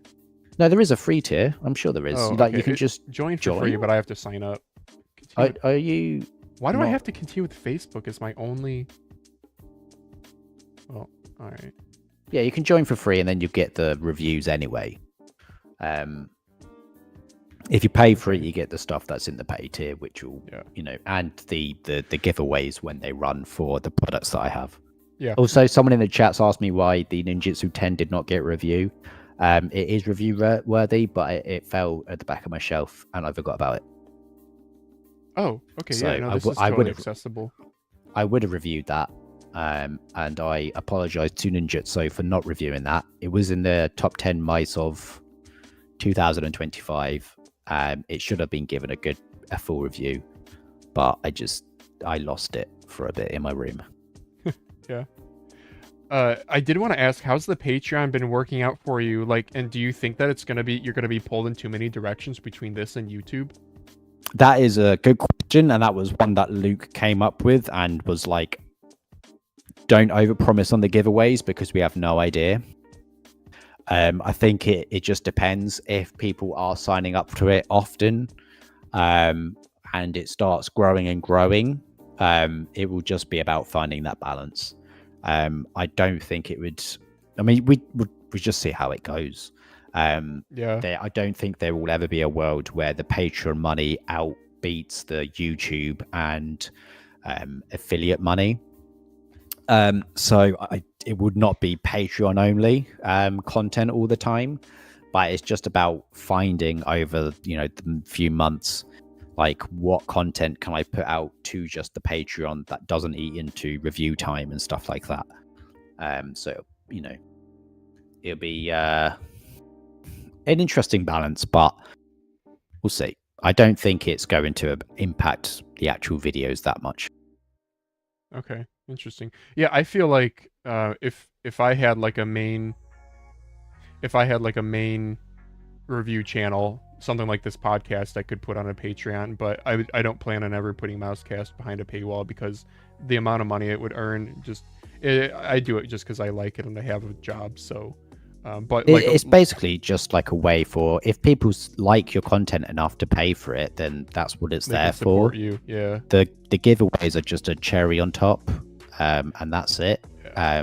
You know, the additional content, if any, will be depending on ideas on how quick it is for me to do it. As I said, the Super Strike deep dive on the technology is going to be a paid only. But that's like just because I want to talk about it more, and it just wouldn't fit in a standard YouTube video. Yeah. Okay, well, Daz, hello, welcome back. We're still trying to wrap up the interview. There's too much to talk about. Nice, impressive. There's like so much stuff I'm sorry. There's so much in the tank. I know. We'll have to have you back, dude. So you already asked if there's any questions for us. I think that's it for questions, because I think we do need to move on to the news at some point here. Well, the breaking news, the Zero Mouse Blade 2 production, there's been an update. I just got an email for it, guys. This is an exclusive to this. Exclusive Mousecast exclusive. Adam Schefter on ESPN. Yeah. Email came in at, what was it, 10 to 4 this morning. There's been some delays, but he's going to produce more than ever. Yeah, these things are going for like stupid money on eBay because of the limited production run. I can't believe that a mouse that is combined with Final Mouse, a company that's known for delivering on time, has experienced so much delays. Who could have seen this coming? Yeah, I wonder, dude. Final Mouse. We have it on our 2026 bingo card that the factory and indefinite production is going to be indefinitely delayed. I mean, yeah, that happened with the Ultralight X anyway. They promised it then, so there is definitely not going to be any more. Yeah. I'll be I say it whenever people are like, oh, you're just a hater. It's like, I am completely on board on the idea of Final Mouse delivering what they promise, and if they do, I will credit them. Mm-hmm. Until they do, I will not. Yeah.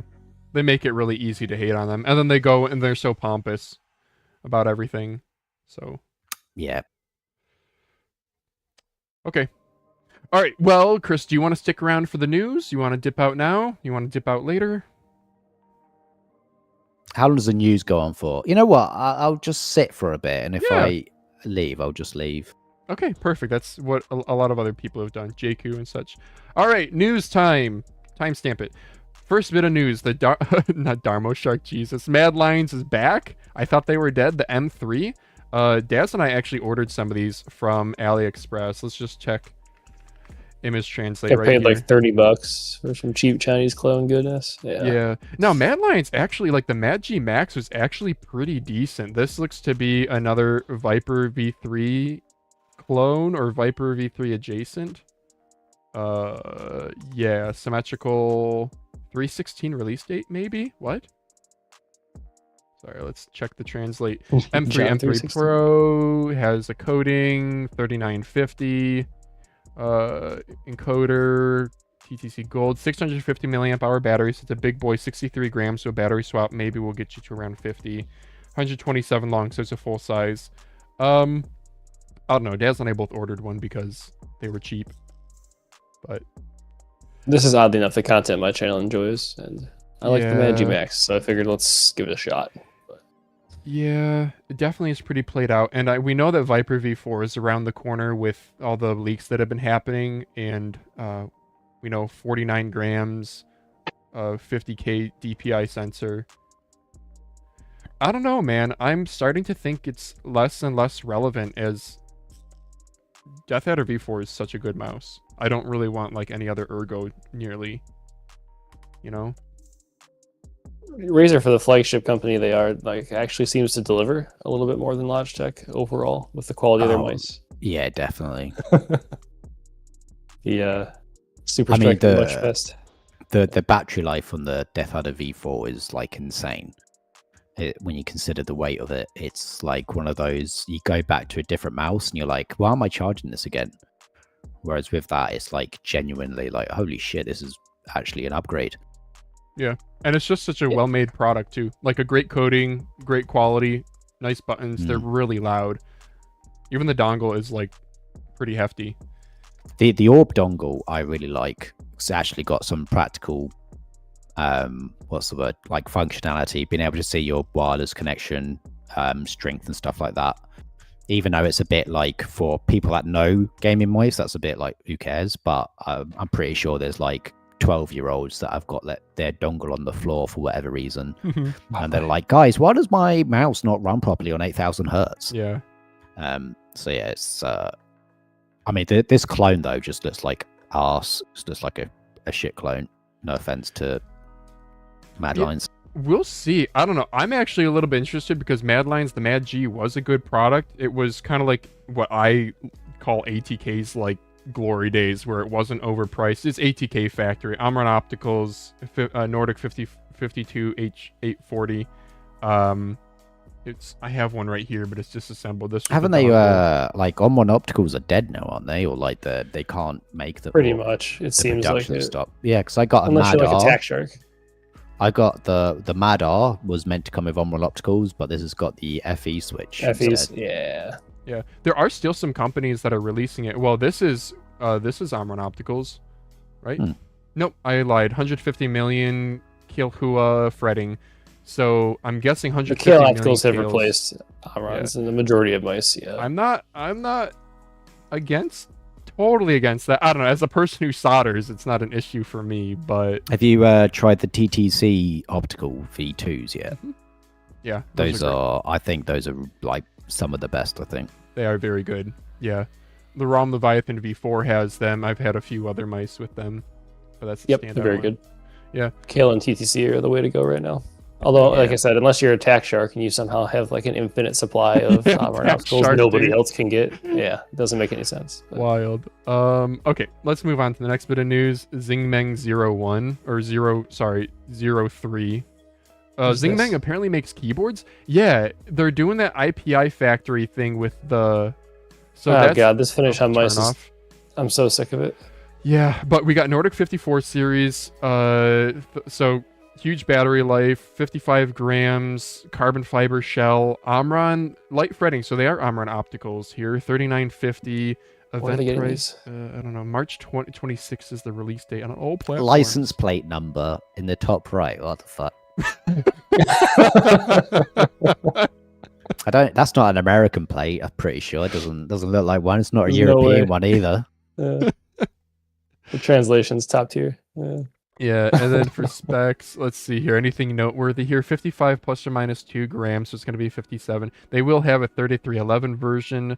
Luckily, the Max and Ultra both get Omron light fretting.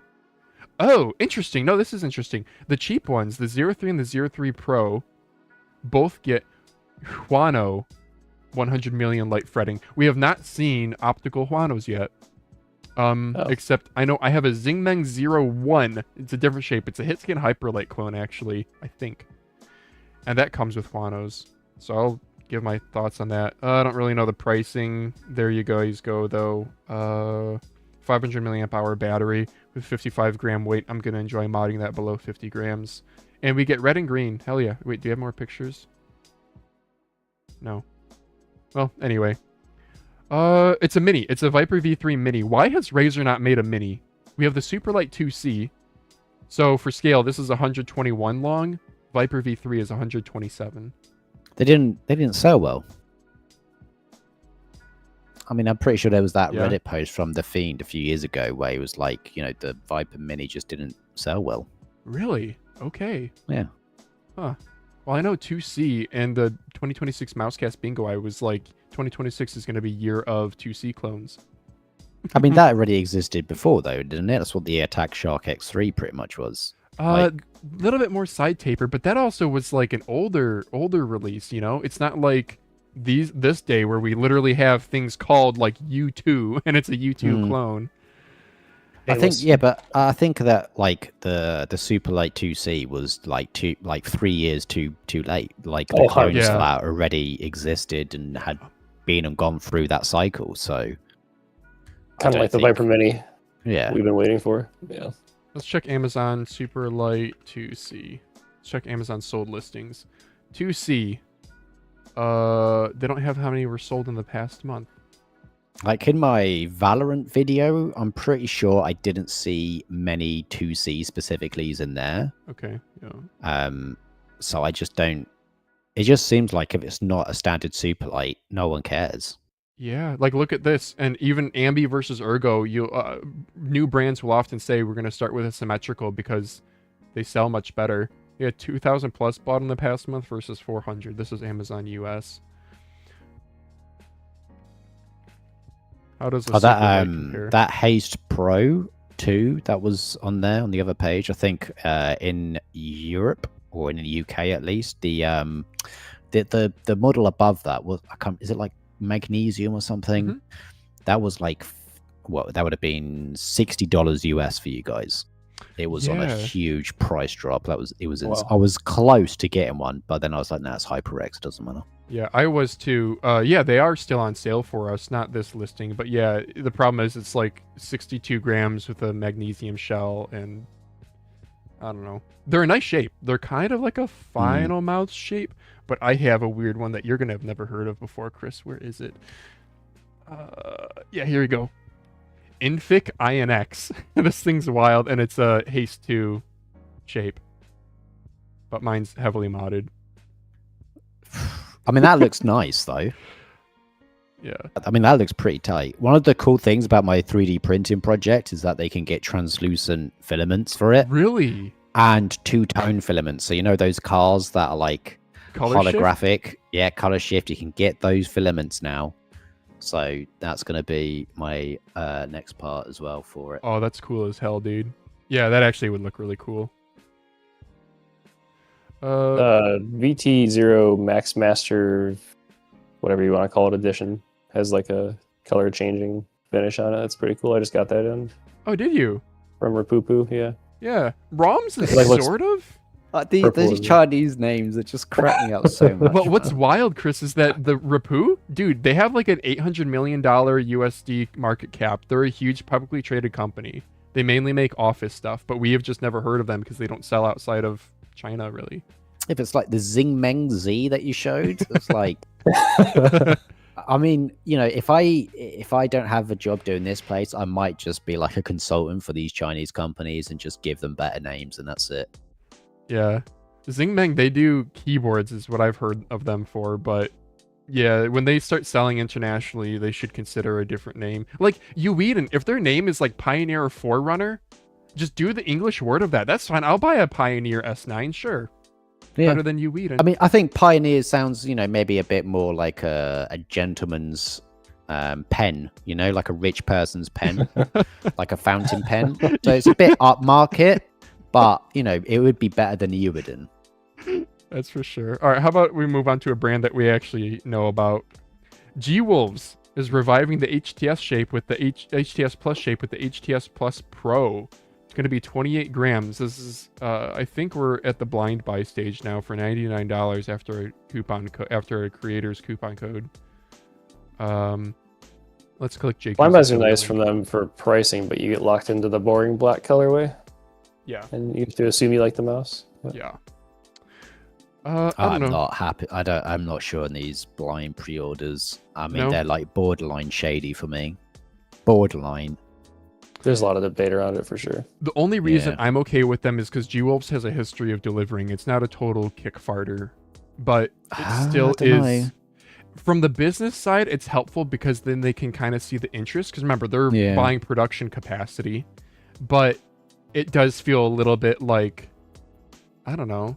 Yeah, you don't know what you're getting. There's no reviews out. Yeah. I mean, Jakku calls it out and says, please only purchase it during blind buy if you can comfortably afford it, since we don't know yet what the final product will be like. Yeah, like Well, what there's if even it's an crap? image. It's just either shapes. Yeah. Yeah, That's it how the does- blind buy is, yeah. It's teetering on the edge of blind boxes, but not. So, you know, it's a grey area, I think. Yeah.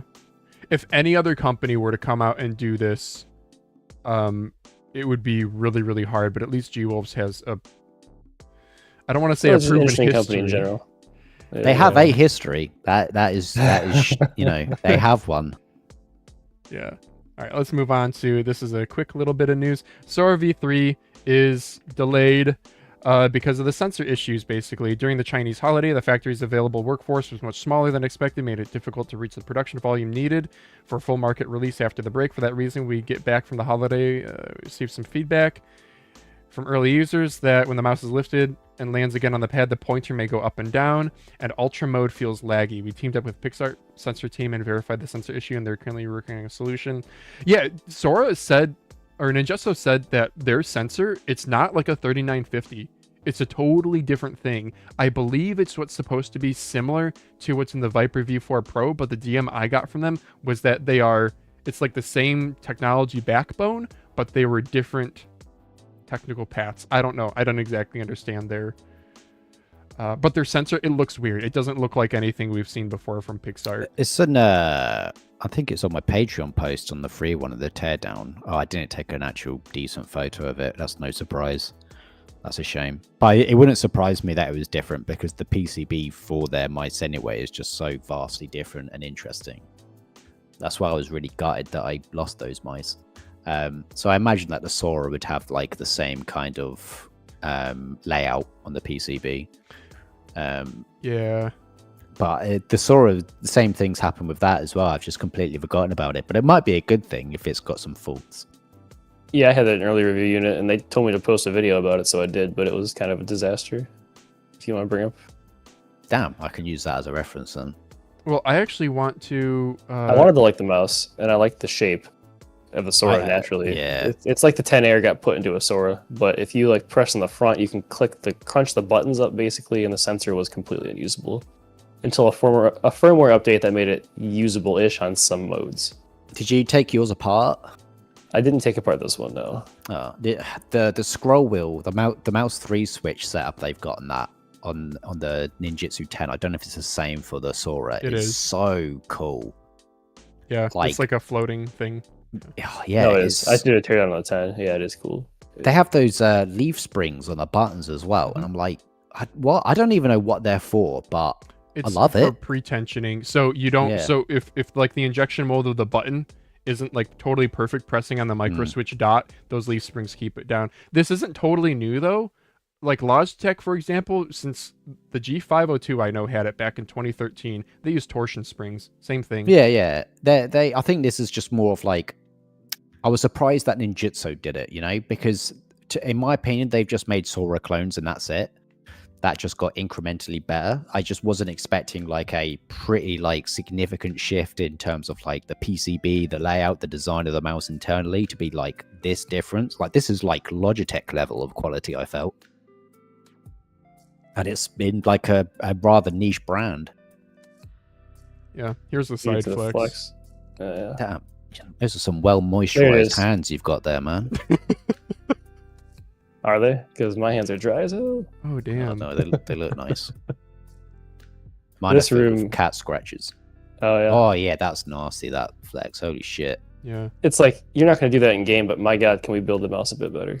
And then so.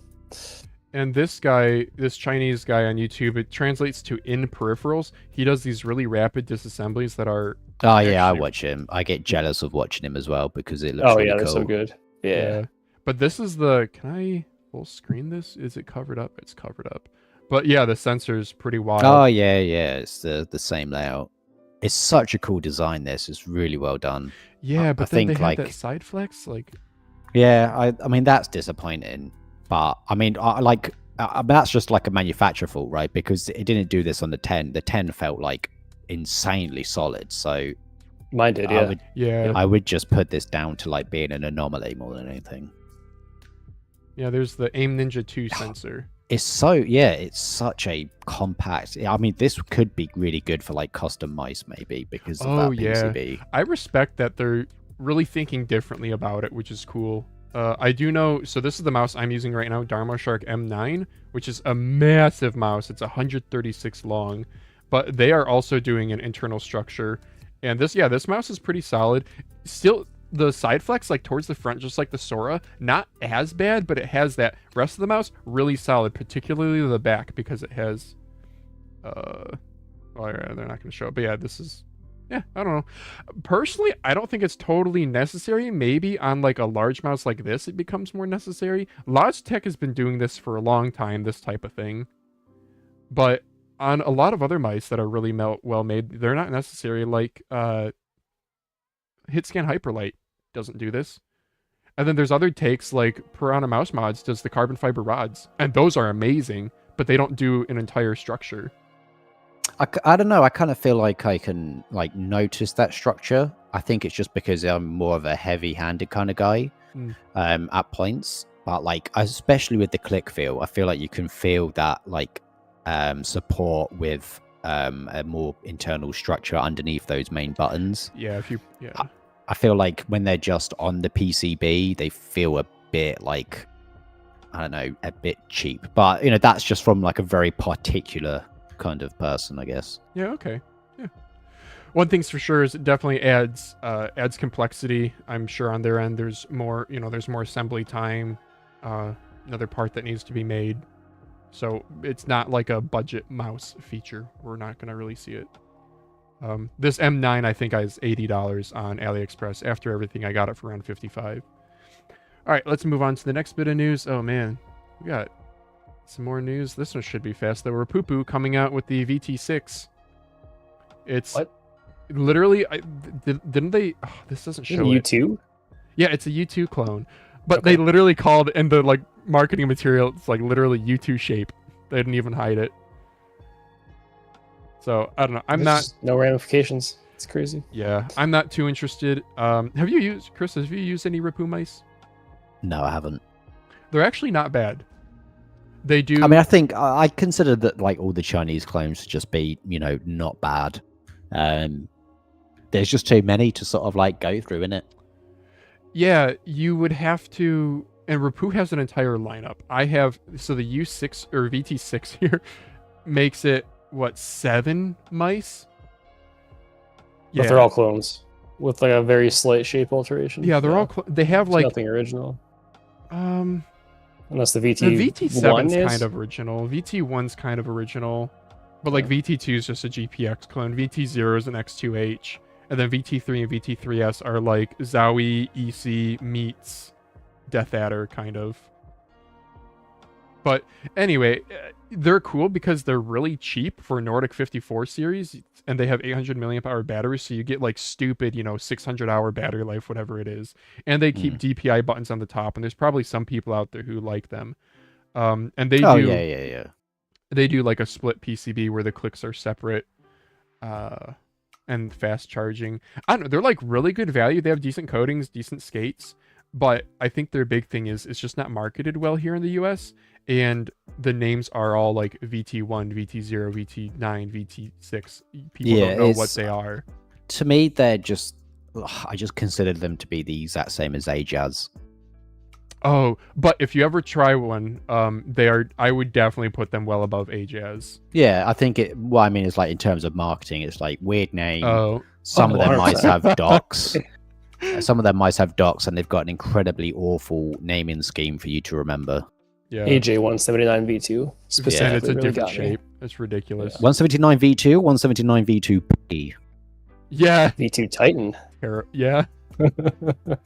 with a dock, without a It's a dock. shame though. Like Rapoo, they have good stuff going for them. They have like the little magnetic thing where you can do a charging dock or like a wireless puck. Mhm. They sell those for pretty cheap anyway. ATK making. Whoops. Where did I go here? Next bit of news. ATK making They're earbuds. making IEMs, right? Outline your victory. Horizon coming. I don't think. Do any of us care? No. I mean, ATK are like going to be the brand, I think, from China over this next year or so. Like they're doing. I'm very impressed with their stuff. Their software as well is actually like usable for their products, which was really surprising. I mean, there's still a few translation issues, but they seem to be like the more premium Chinese brand that I can actually like want to recommend stuff. 100% agree. Yeah. Yeah. ATK and MCHOS, I kind of put them at the same level. They're both good quality Chinese products. They have a lot of clones. They're kind of clone companies. I think But- ATK just has better marketing as well at the moment. It's just Yeah. like an easier name. They sponsor esports teams. Even Yeah. though their sponsor announcements are absolute garbage as well. Yes. I think I put it in the Valorant video where they just look like an AliExpress spreadsheet. Their sponsor announcements, they just look the exact same but with a player's Oh. face on it. Yeah. And like when the player is putting a discount code in the comments of their announcement, it looks a bit. A little bit. Yeah. Yeah. What in the hell is this mouse? Yeah, this next mouse, I don't really want it. Oops. talk about it much. More of that carbon fiber finish looking. Yeah, this shape actually looks pretty nice to me, but I think these are only... This is a new sensor, 3315. I think it's a refresh 3311, so we try not to talk about that too much on this show. But I actually kind of... I feel like I would like the shape. It's like a stubby Viper V3? Maybe? Viper V3 It kind of just meets looks like a HTS? Viper V3 and a Superlight had sex a bit. A bit. Apart from the sides are definitely More tapered. Yeah. Well, anyway, let's move on to Valkyrie VK M5. This is a SteelSeries Prime looking clone. This, I think we talked about a little bit on Mousecast. We have more pictures here. Oh yeah, it's definitely a Prime. The anime chick. Is it a big one or is it a small little one? Oh, let's see. Do we have dimensions here? Prime is like underrated ergo mouse to me. Okay, so and you I have really want a full size one. 125. 125. This is that full size Elo shapes? We'll check. Prime. SteelSeries Prime 125. Yeah. So have either of you guys used the Emeku P1? Is that a mouse or did you just sneeze? It's actually a decent SteelSeries Prime full-size clone. Sensor position's different, but you can see the outlines here. 55 grams, 39.50. Has a good coating. I think they're around $60-ish on AliExpress. Might have a look at that, to be honest. Yeah, I have used the one. what was that? I can't remember what. There's another brand that does Prime Mini wirelesses. Yeah, you use the Zalpin called. ZPW. Yeah, that one. But the scroll wheel was hot garbage, and it really disappointed me. That. Yeah, Daz and I had we watched your review and we had a different take. The scroll wheel didn't bother us so much, but it does seem like the notches between steps, it's a bit farther, so you can get stuck between if you're not. Yeah, it just felt a bit sticky. They're an amazing looking mice though. Good coatings, good skates. I love amazing too. the color. Yeah. And it also came with like those practical grips, tapes, tabs that the Pulsar Super Grip do, like those just small squares, which were actually good instead of like those disgusting like size grip tapes. Yeah. Those ones. Like I just hate the ones that like match the contours of the mouse. It's just they're just weird looking, but I don't like them either. Yeah. Dharma and grips on the main clicks drive me insane. I'm just gonna say that. Dharma Shark N7 is also another Prime Mini option. It's not as good as the ZPW. The Zalpin is definitely the best. I think you're a bit of a scroll wheel snob, which is fair. It's good to evaluate all aspects of a product. Yeah, don't get me started on fucking scroll wheels, man. Like the last check, you want to go? So what do you, dude? And I think people don't get it. They like don't understand what your beef is, and it's so easy to replicate. Yeah. I'm not starting. Okay, let's get out of here then. This is sorry, we got a few more new mice. Fantech Yari, it's a GPX clone. Too late. I don't really care, to be honest. Usually Fantech makes decent stuff though, but this 5 is or 6 deck clones now. Yeah. I know, and it's a they're all 1-to-1. trash as well, and I mean the deck shape isn't even that good of an ergo mouse. I don't like the deck shape. Not ATKs and M-Shows are fine. They're clones, but they're not as good as their like flagship. If you can call a flagship mouse an ATK mouse, but yeah. So this does have 3915, 3311 variants. These are the prices. This is the size. I'm not really interested. Okay, shout out the Royal Kludge RK MG5. This is one that you probably haven't heard of, Chris, but oh wait, what? This is a Dex Mini, and I actually really like. I don't really like the Dex shape. I love this little mouse. I have one here I need to unbox and review. So from Vine? No, from Royal Kludge. Oh, nice. Yeah, and you can save whales with the Save the Oceans edition. It's the one I got. Yeah. 650 milliamp hour battery makes it hefty, but after doing that and an Omron optical swap, I'm not even kidding, it's one of my favorite mice. Wild. Okay, let's move on to... Speak of the devil. Brand. EWEADN. You Pioneer, the E11. It's another G305 clone. Does it actually have a good sensor this time? I don't think so. A freak chip. Yeah, the freak chip is. We've seen that in some other super budget stuff. 500 Yeah. million power battery, 3311. Womp womp. Why can't? Oh, look at the skates. No, they look so cheap. This mouse looks like trash. That looks Aw. like the cheapest, like, exploded view I've ever seen of a mouse. That's impressive, right? Yeah. Yeah. Like, no offense to EWEADN, but like, if you ever go on their website and you look on their mouse lists, it looks like the most ridiculous trash that I've ever seen. Like, the selection of mice that they've got on all one page is like a cross between their esports mice and like mice that look like you'd find on a Kickstarter or if AI asked it. Like, if someone ever is like goes on Amazon and looks for their mice and then decides to go to their website and sees their collection, they would not buy their stuff. Yeah. They're older. I think it's older stuff. Yeah, you're right. There's some really hideous things on there. Yeah, it's like, just get rid of them. One of them looks like a Transformers. Like, just get rid of them. No one's buying that anyway. If you're trying to like esportify your image. My MG5 has crazy side flex. If I press on it. Oh, MGs, I don't yeah. know what yours did. Yeah, mine did too. Yeah, towards the top, like towards the bottom of the side buttons. Right here on the other side, but the bottom of the side Oh. buttons too. Yeah. I don't. They know don't if even I- have the G502 clone that I looked at on their website. Oh yeah, the A not. Oh. It was like a G2, maybe it was, that I looked at. But it was it a G502X clone? This? But anyway, no, it was a G2, I think. They just called it G2. Yeah, I think so. Oh geez. C2. Oh, the C2? No. No, G2. That's hideous. It's Let's it's not see. on their website. GS01. It you just said exists. It exists. I've got a video on it. No, not GS02. It's just a G2. Yeah. See? Yeah. It is. Look at that. They have the RGB. Yeah. Spider web looking thing. I did a video on it because it was like, oh, a G502 clone. But no one Really? watched it. Yeah. I haven't watched that video either. Yeah, no one watched it, to be fair. Next, let's see, what else do we have here? A7 V2 with dock. I don't really think. Oh yeah, no, I think this is old news. VXE V3. We actually have more details on, talking of G305 clones. Another egg. A Yeah. $13 egg, so this is super low quality, right? What's the pro cost?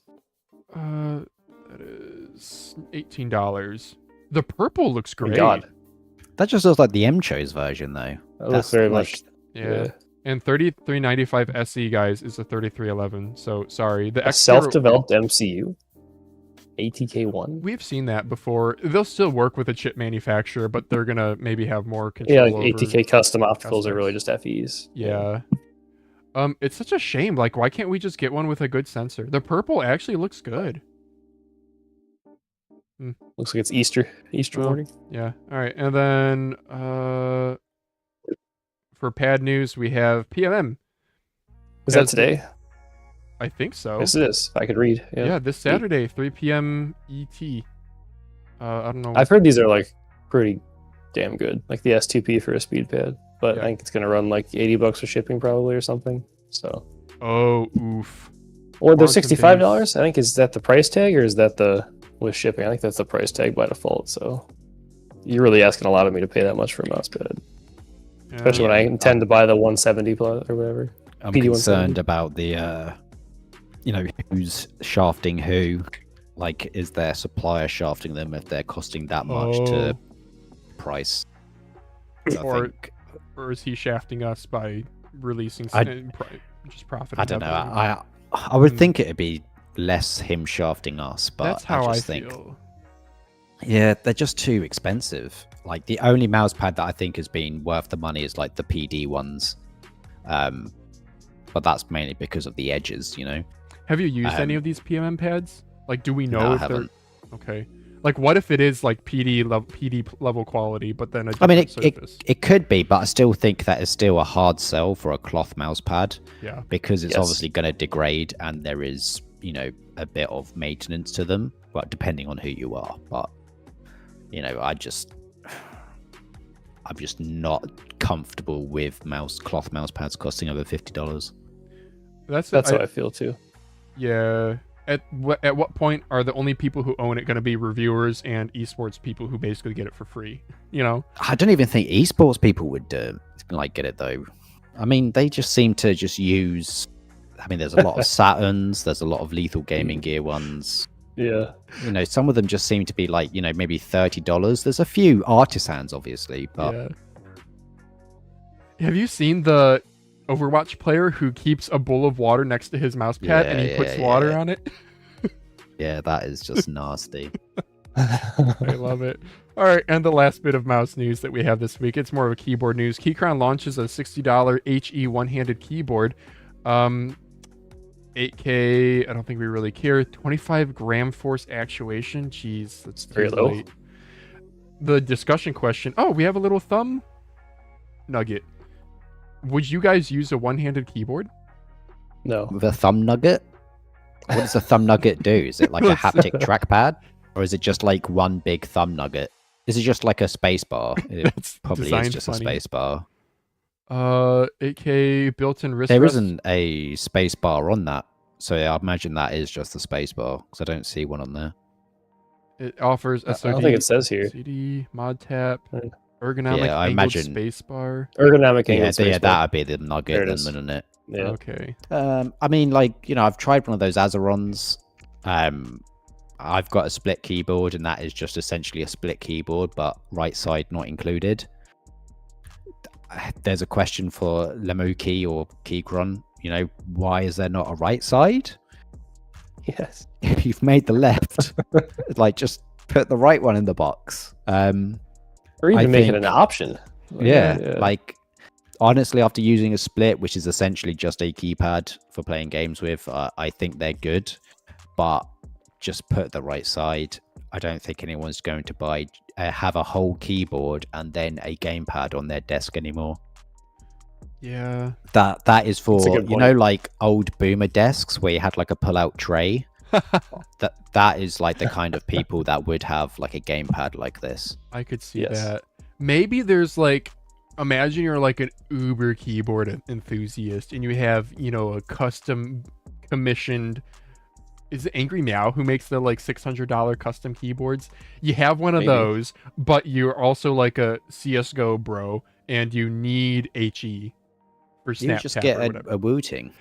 Yeah, well, the original Wootings aren't that great even compared to the clones these days. I don't know, Valkyrie V2 or whatever the new one is, HE Wooting 80 whatever HE is supposedly really good, right? Yeah, it's the Lecker Ticken on the 60 HEV2 now. But yeah, the switches on those are actually pretty nice. Yeah. Angry Meow AM RGB 65 is $700. Yeah. Yeah. So maybe if you're one of those people and you want a secondary HE keyboard, but then I feel like you're such a snob you would never even go for this.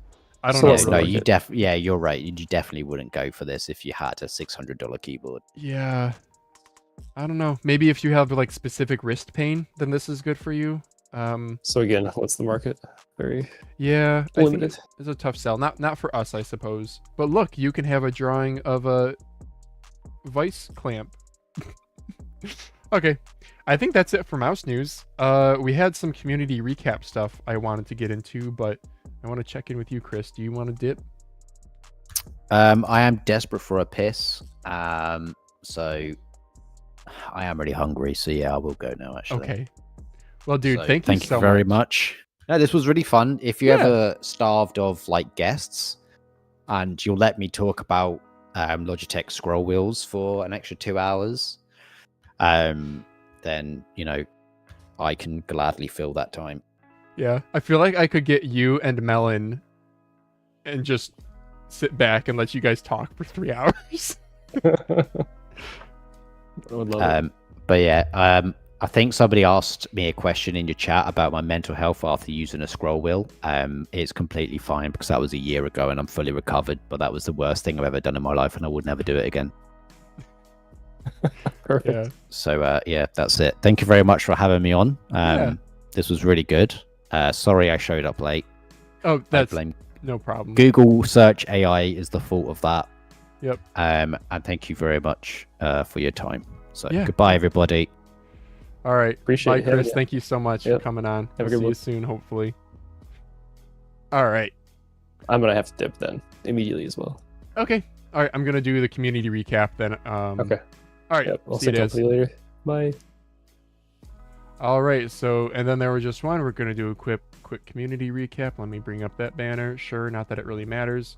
And I wanted to just go over scroll wheel on mouse market. Oh, yeah. Did you guys see this was spam posted like multiple times to mouse market? This dude from Korea has a mouse with a different scroll wheel. It goes around in a circle. I made a crude joke about this that I don't think I'm going to repeat on Mousecast about what it's simulating practice for. But he shows that you can scroll faster with it, and he's selling it on mouse market. There's no rule against self-promotion on here. There is like no external selling links, and you cannot sell 3D printed mice unless they're unless the creator allows for commercial sale of the prints. But this is the creator, so I don't know. This has a few upvotes. I upvoted it because I thought it was like kind of interesting. He has a couple people here. What a sales pitch. The dial, yeah, some anyway. I am not gonna get one. Do I think it's innovative? Yeah, sure. Do I think it's gonna catch on? I don't know. What do you guys think? Is that kind of motion better for you? Is this totally unnecessary? I don't know. I wonder if the dude has a patent for it, or if ATK someone's just gonna go copy it. Who knows? Next community recap thing. Bardas, I just subscribed to him. I didn't realize he actually has a pretty active YouTube channel. He talked in this video that's worth a watch about 8K hertz polling, and people being like 8K hertz is totally worthless. I do stand by the fact that I don't think it is super useful for everyone, and I think that's his take. He's like, it's pretty situational, but basically you have, so if your mouse sensor, let's say for example, is capturing at, let's just say for sake of ease, 8,000 FPS, although we do know that a lot of these sensors are doing like 20,000 plus frames for motion, right? So you could have a frame that's like straddles a polling interval, so there is like a delay there, and by having more polling data points, 8,000 hertz, that amount that you straddle is less and less. He gives good technical explanation here. And yeah, Bardas is like an incredibly talented player, and I should probably try to get him on the podcast because he's also really knowledgeable. He was CTO for AIM Labs for a little bit, and has played games competitively, and he's like absolutely cracked. And he has programming background too, which is cool. So he has a video that I haven't watched yet about how a mouse works. So I really want to watch this one. But yeah, he like, look at this. He had like 4 videos come out in just a few days, so check him out. And then last thing of community recap, I want to go over some things that I tweeted about because I think they're kind of funny. Well, first of all, Unius Official having a carbon fiber mouse, and they're trying to make it in white, but they're talking about color sampling here and how the carbon fiber filament changes the color slightly. So they're working with, this is here's the injection mold, so that's the mold that pops out, and they're just making little sample color plates. You can see that off-white colors here. And the little extruder that we saw squirting out at the beginning, that is, so yeah, this, whoops. I'm not even an expert. This is a hopper where you fill it with colored pellets, plastic pellets. And then this is a big heated thing. This is very hot, and it's like a screw thing that extrudes it out. That's how injection molding is done. There you guys go. Oh, I retweeted Azawi U2. Oh, that's on sale. Pizogel has a VT2 Max review up. Pretty cool. You guys can see how Rapoo does with their firmware quality. I think this is worth reading because Rapoo uses like the same PCB in all their stuff, just copy pasted. Already talked about that. Oh, I'm hopefully going to live stream this week. VGN Dragonfly 3. This is a GPX clone. Slightly different though. It has the like nub on the side here on the right side is a little bit more pronounced, which I rather like, and the finger grooves are deeper than on the Superlight. Deeper, and they come back farther. The Superlight is like really like just one little spot right next to the scroll wheel. This really, if you like more finger contact on your mouse buttons, you do kind of a Rocket Jump Ninja, more relaxed finger grip, not high arch, you might really like this. What else did we have here on my Twitter? This popped off for some reason. So, sweating. Sold Dharma Shark M2 Darrow. This is me. Hi, Phalanges Co. I received a Dharma Shark M2 thanks, but I didn't find the USB dongle. Thanks. And I'm like, got this while I'm driving, reading my watch, and I'm like, oh no, did I forget to ship a dongle? I'm gonna have to overnight something. And then I said, hi, sorry, did you check the box beneath the mouse? M2's dongle should look like this because it looks funny. And he says, never mind, I got it. Thank you for being responsible. So guys, you heard it here first on Mousecast breaking news. I'm responsible. We tweeted some deals. AliExpress had their anniversary sale this week. I did get a couple things, mainly those Madlions M3s I think are the most interesting. Otherwise, I'm getting a pink version of the MCHO's A7X. Oh my gosh, this is, I think, the best quality GPX clone I own. It's so good. It is so good, and nobody talks about it anymore because it's expensive. But I'm going to sell this black one and keep the pink one. Dharma Shark M9 we already talked about. I did a teardown of a Vaxi E1 if you guys are curious. Dude, this is such good quality. People in the comments were saying the Vaxi didn't really innovate on top of the EC2, which shape-wise, which is like fair. But dude, Vaxi has like such solid build quality. I did a battery swap, so now it's down to like 54 grams. I love this mouse. I really like this mouse. It's my first Vaxi mouse that I've actually held on to. The XE that I had, I just sold because it was too flat-sided to be like an FK clone for me to really enjoy. G-Wolves announcing 320 for probably more info on... Oh, that was yesterday for HTS Plus Pro. The XEV3 we already know. Micro Center, I may be going to one today. $60 Random Frank P Crazy Light. Check your local Micro Center. They're even starting to carry... We talked about this previously, but they're even starting to carry crazy stuff like EWEADN Z7. If I can spell it, EWEADN Z7. Oh, yeah, they have this new bot verification thing that I hate because it takes forever now. Okay, well, it's not showing, but yeah, they're carrying like weird enthusiast stuff now. Glassworks Polarity reviews are coming out. Melon has a review. I haven't watched it yet. ATK0 stuff is out. I do have one on order. The TLDR, it's basically a Mad R. You're not really missing out on anything if you skip this release. I kind of don't know why I ordered it. Oh well, Rakuten was 20% cash back, so I just went for it. Yeah, I sometimes share funny memes like playing aim trainers on ultrasound. Or not aim. What is that? What's the freaking game? Osu. Yeah, also, do you guys feel, how do you feel about this? X2 medium, why is the base so tall? I'm really enjoying this mouse, but brother, the friggin' base is so tall, and sometimes I put my fingers down here. Maybe I'm the only one. Yeah, Kimi Guy and AI Slap people were complaining about that. He got called out for in the Bardoz video. I mean, not like called out, but his scan Hyperlight looking bottom, that's kind of interesting. But it's a Superlight 2C. The side buttons look so terrible with his layer height. He needs more fine layer height. Maybe he likes it that way. Ponage Sim 3 Pro Ultra Custom, terrible name, but yeah, people really like this. And here's a really good picture showing the different humps. There's different clicks and different humps. Dad says the QC on his unit is amazing.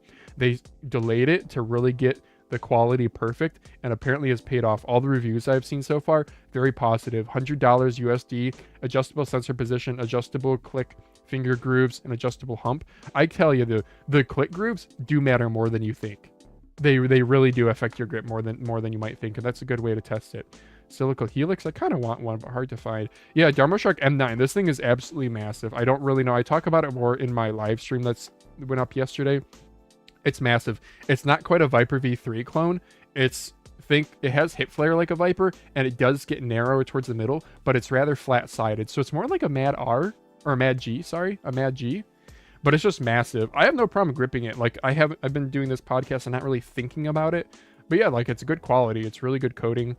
Did I have anything?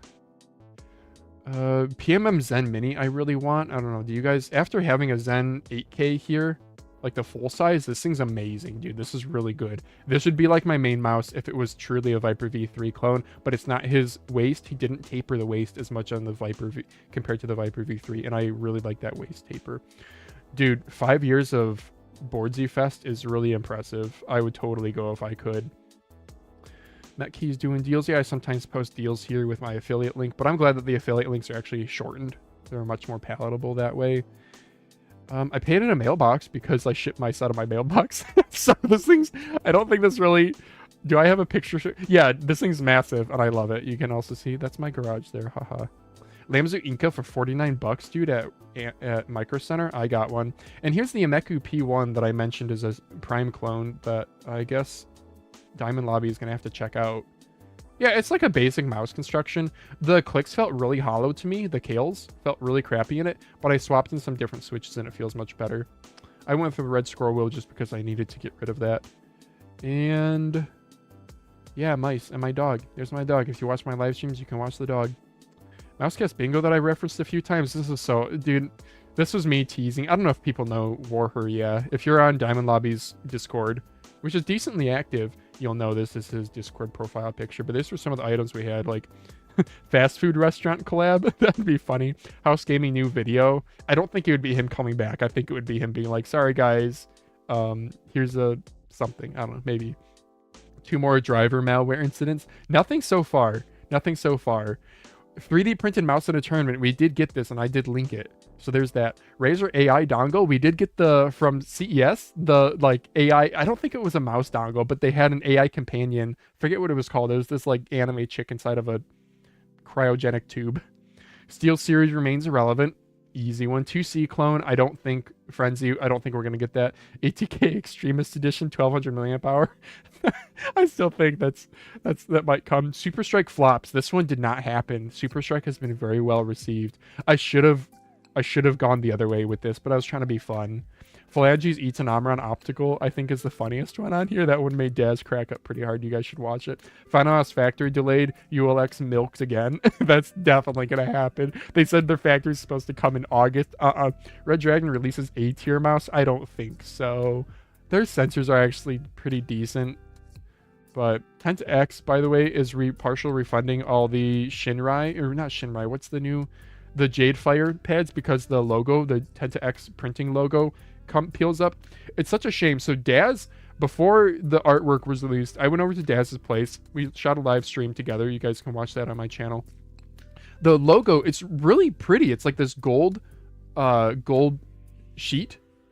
And it looked really good, but it was peeling. And Daz says, yeah, I gave my feedback to Azar, and he said he's going to fix it on the full release.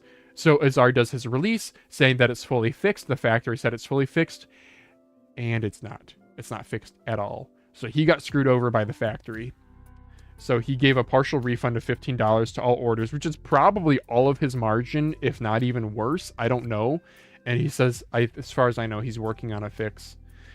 Endgame Gear also has closed out at Micro Center, guys. You can get a friggin' XM2 8K new in box for 30 bucks. That's insane. Or wireless ones for 59. OP1W 4K for $57. Then they have a couple other honorable mentions here. If you guys care about these 2 mice, I don't think you do. Oh man, yeah, sometimes I share memes like this, and this is really funny. Motion blur, lens flare, instantly turn all those off. Viper V3, I still go back to this mouse all the time. I friggin' love the shape. Did I sell it? No, I still have it. I have the esports green version, and the esports green coating is not as smooth as my white. Maybe my white is just more worn down, but my white, dude, oh my gosh, does it feel so good. And then yes, I have this color swapped with black pieces to make it look a little bit nicer. I tried doing something artistic here where the camera's in focus, pads out of focus, and then flip-flop here, but didn't really work out. This is what I'm using at work right now. I'm using a Kurisan Shogun. Not really because it's my favorite pad. It's a fine pad, but just because it's what's there. And yeah, I don't know, you guys should follow me on Twitter if you like mouse crap like this. Like somebody shipping me an X-Lite Crazy Light Mini that wasn't in a package, so it got jostled around inside of a black box and got all scuffed up. Luckily, all is saved. It is totally clean after some isopropyl alcohol. So I think that's going to do it for the Mousecast, guys. Thank you so much for watching. 48 viewers at the end here. You guys are fantastic. Catch us again next Thursday.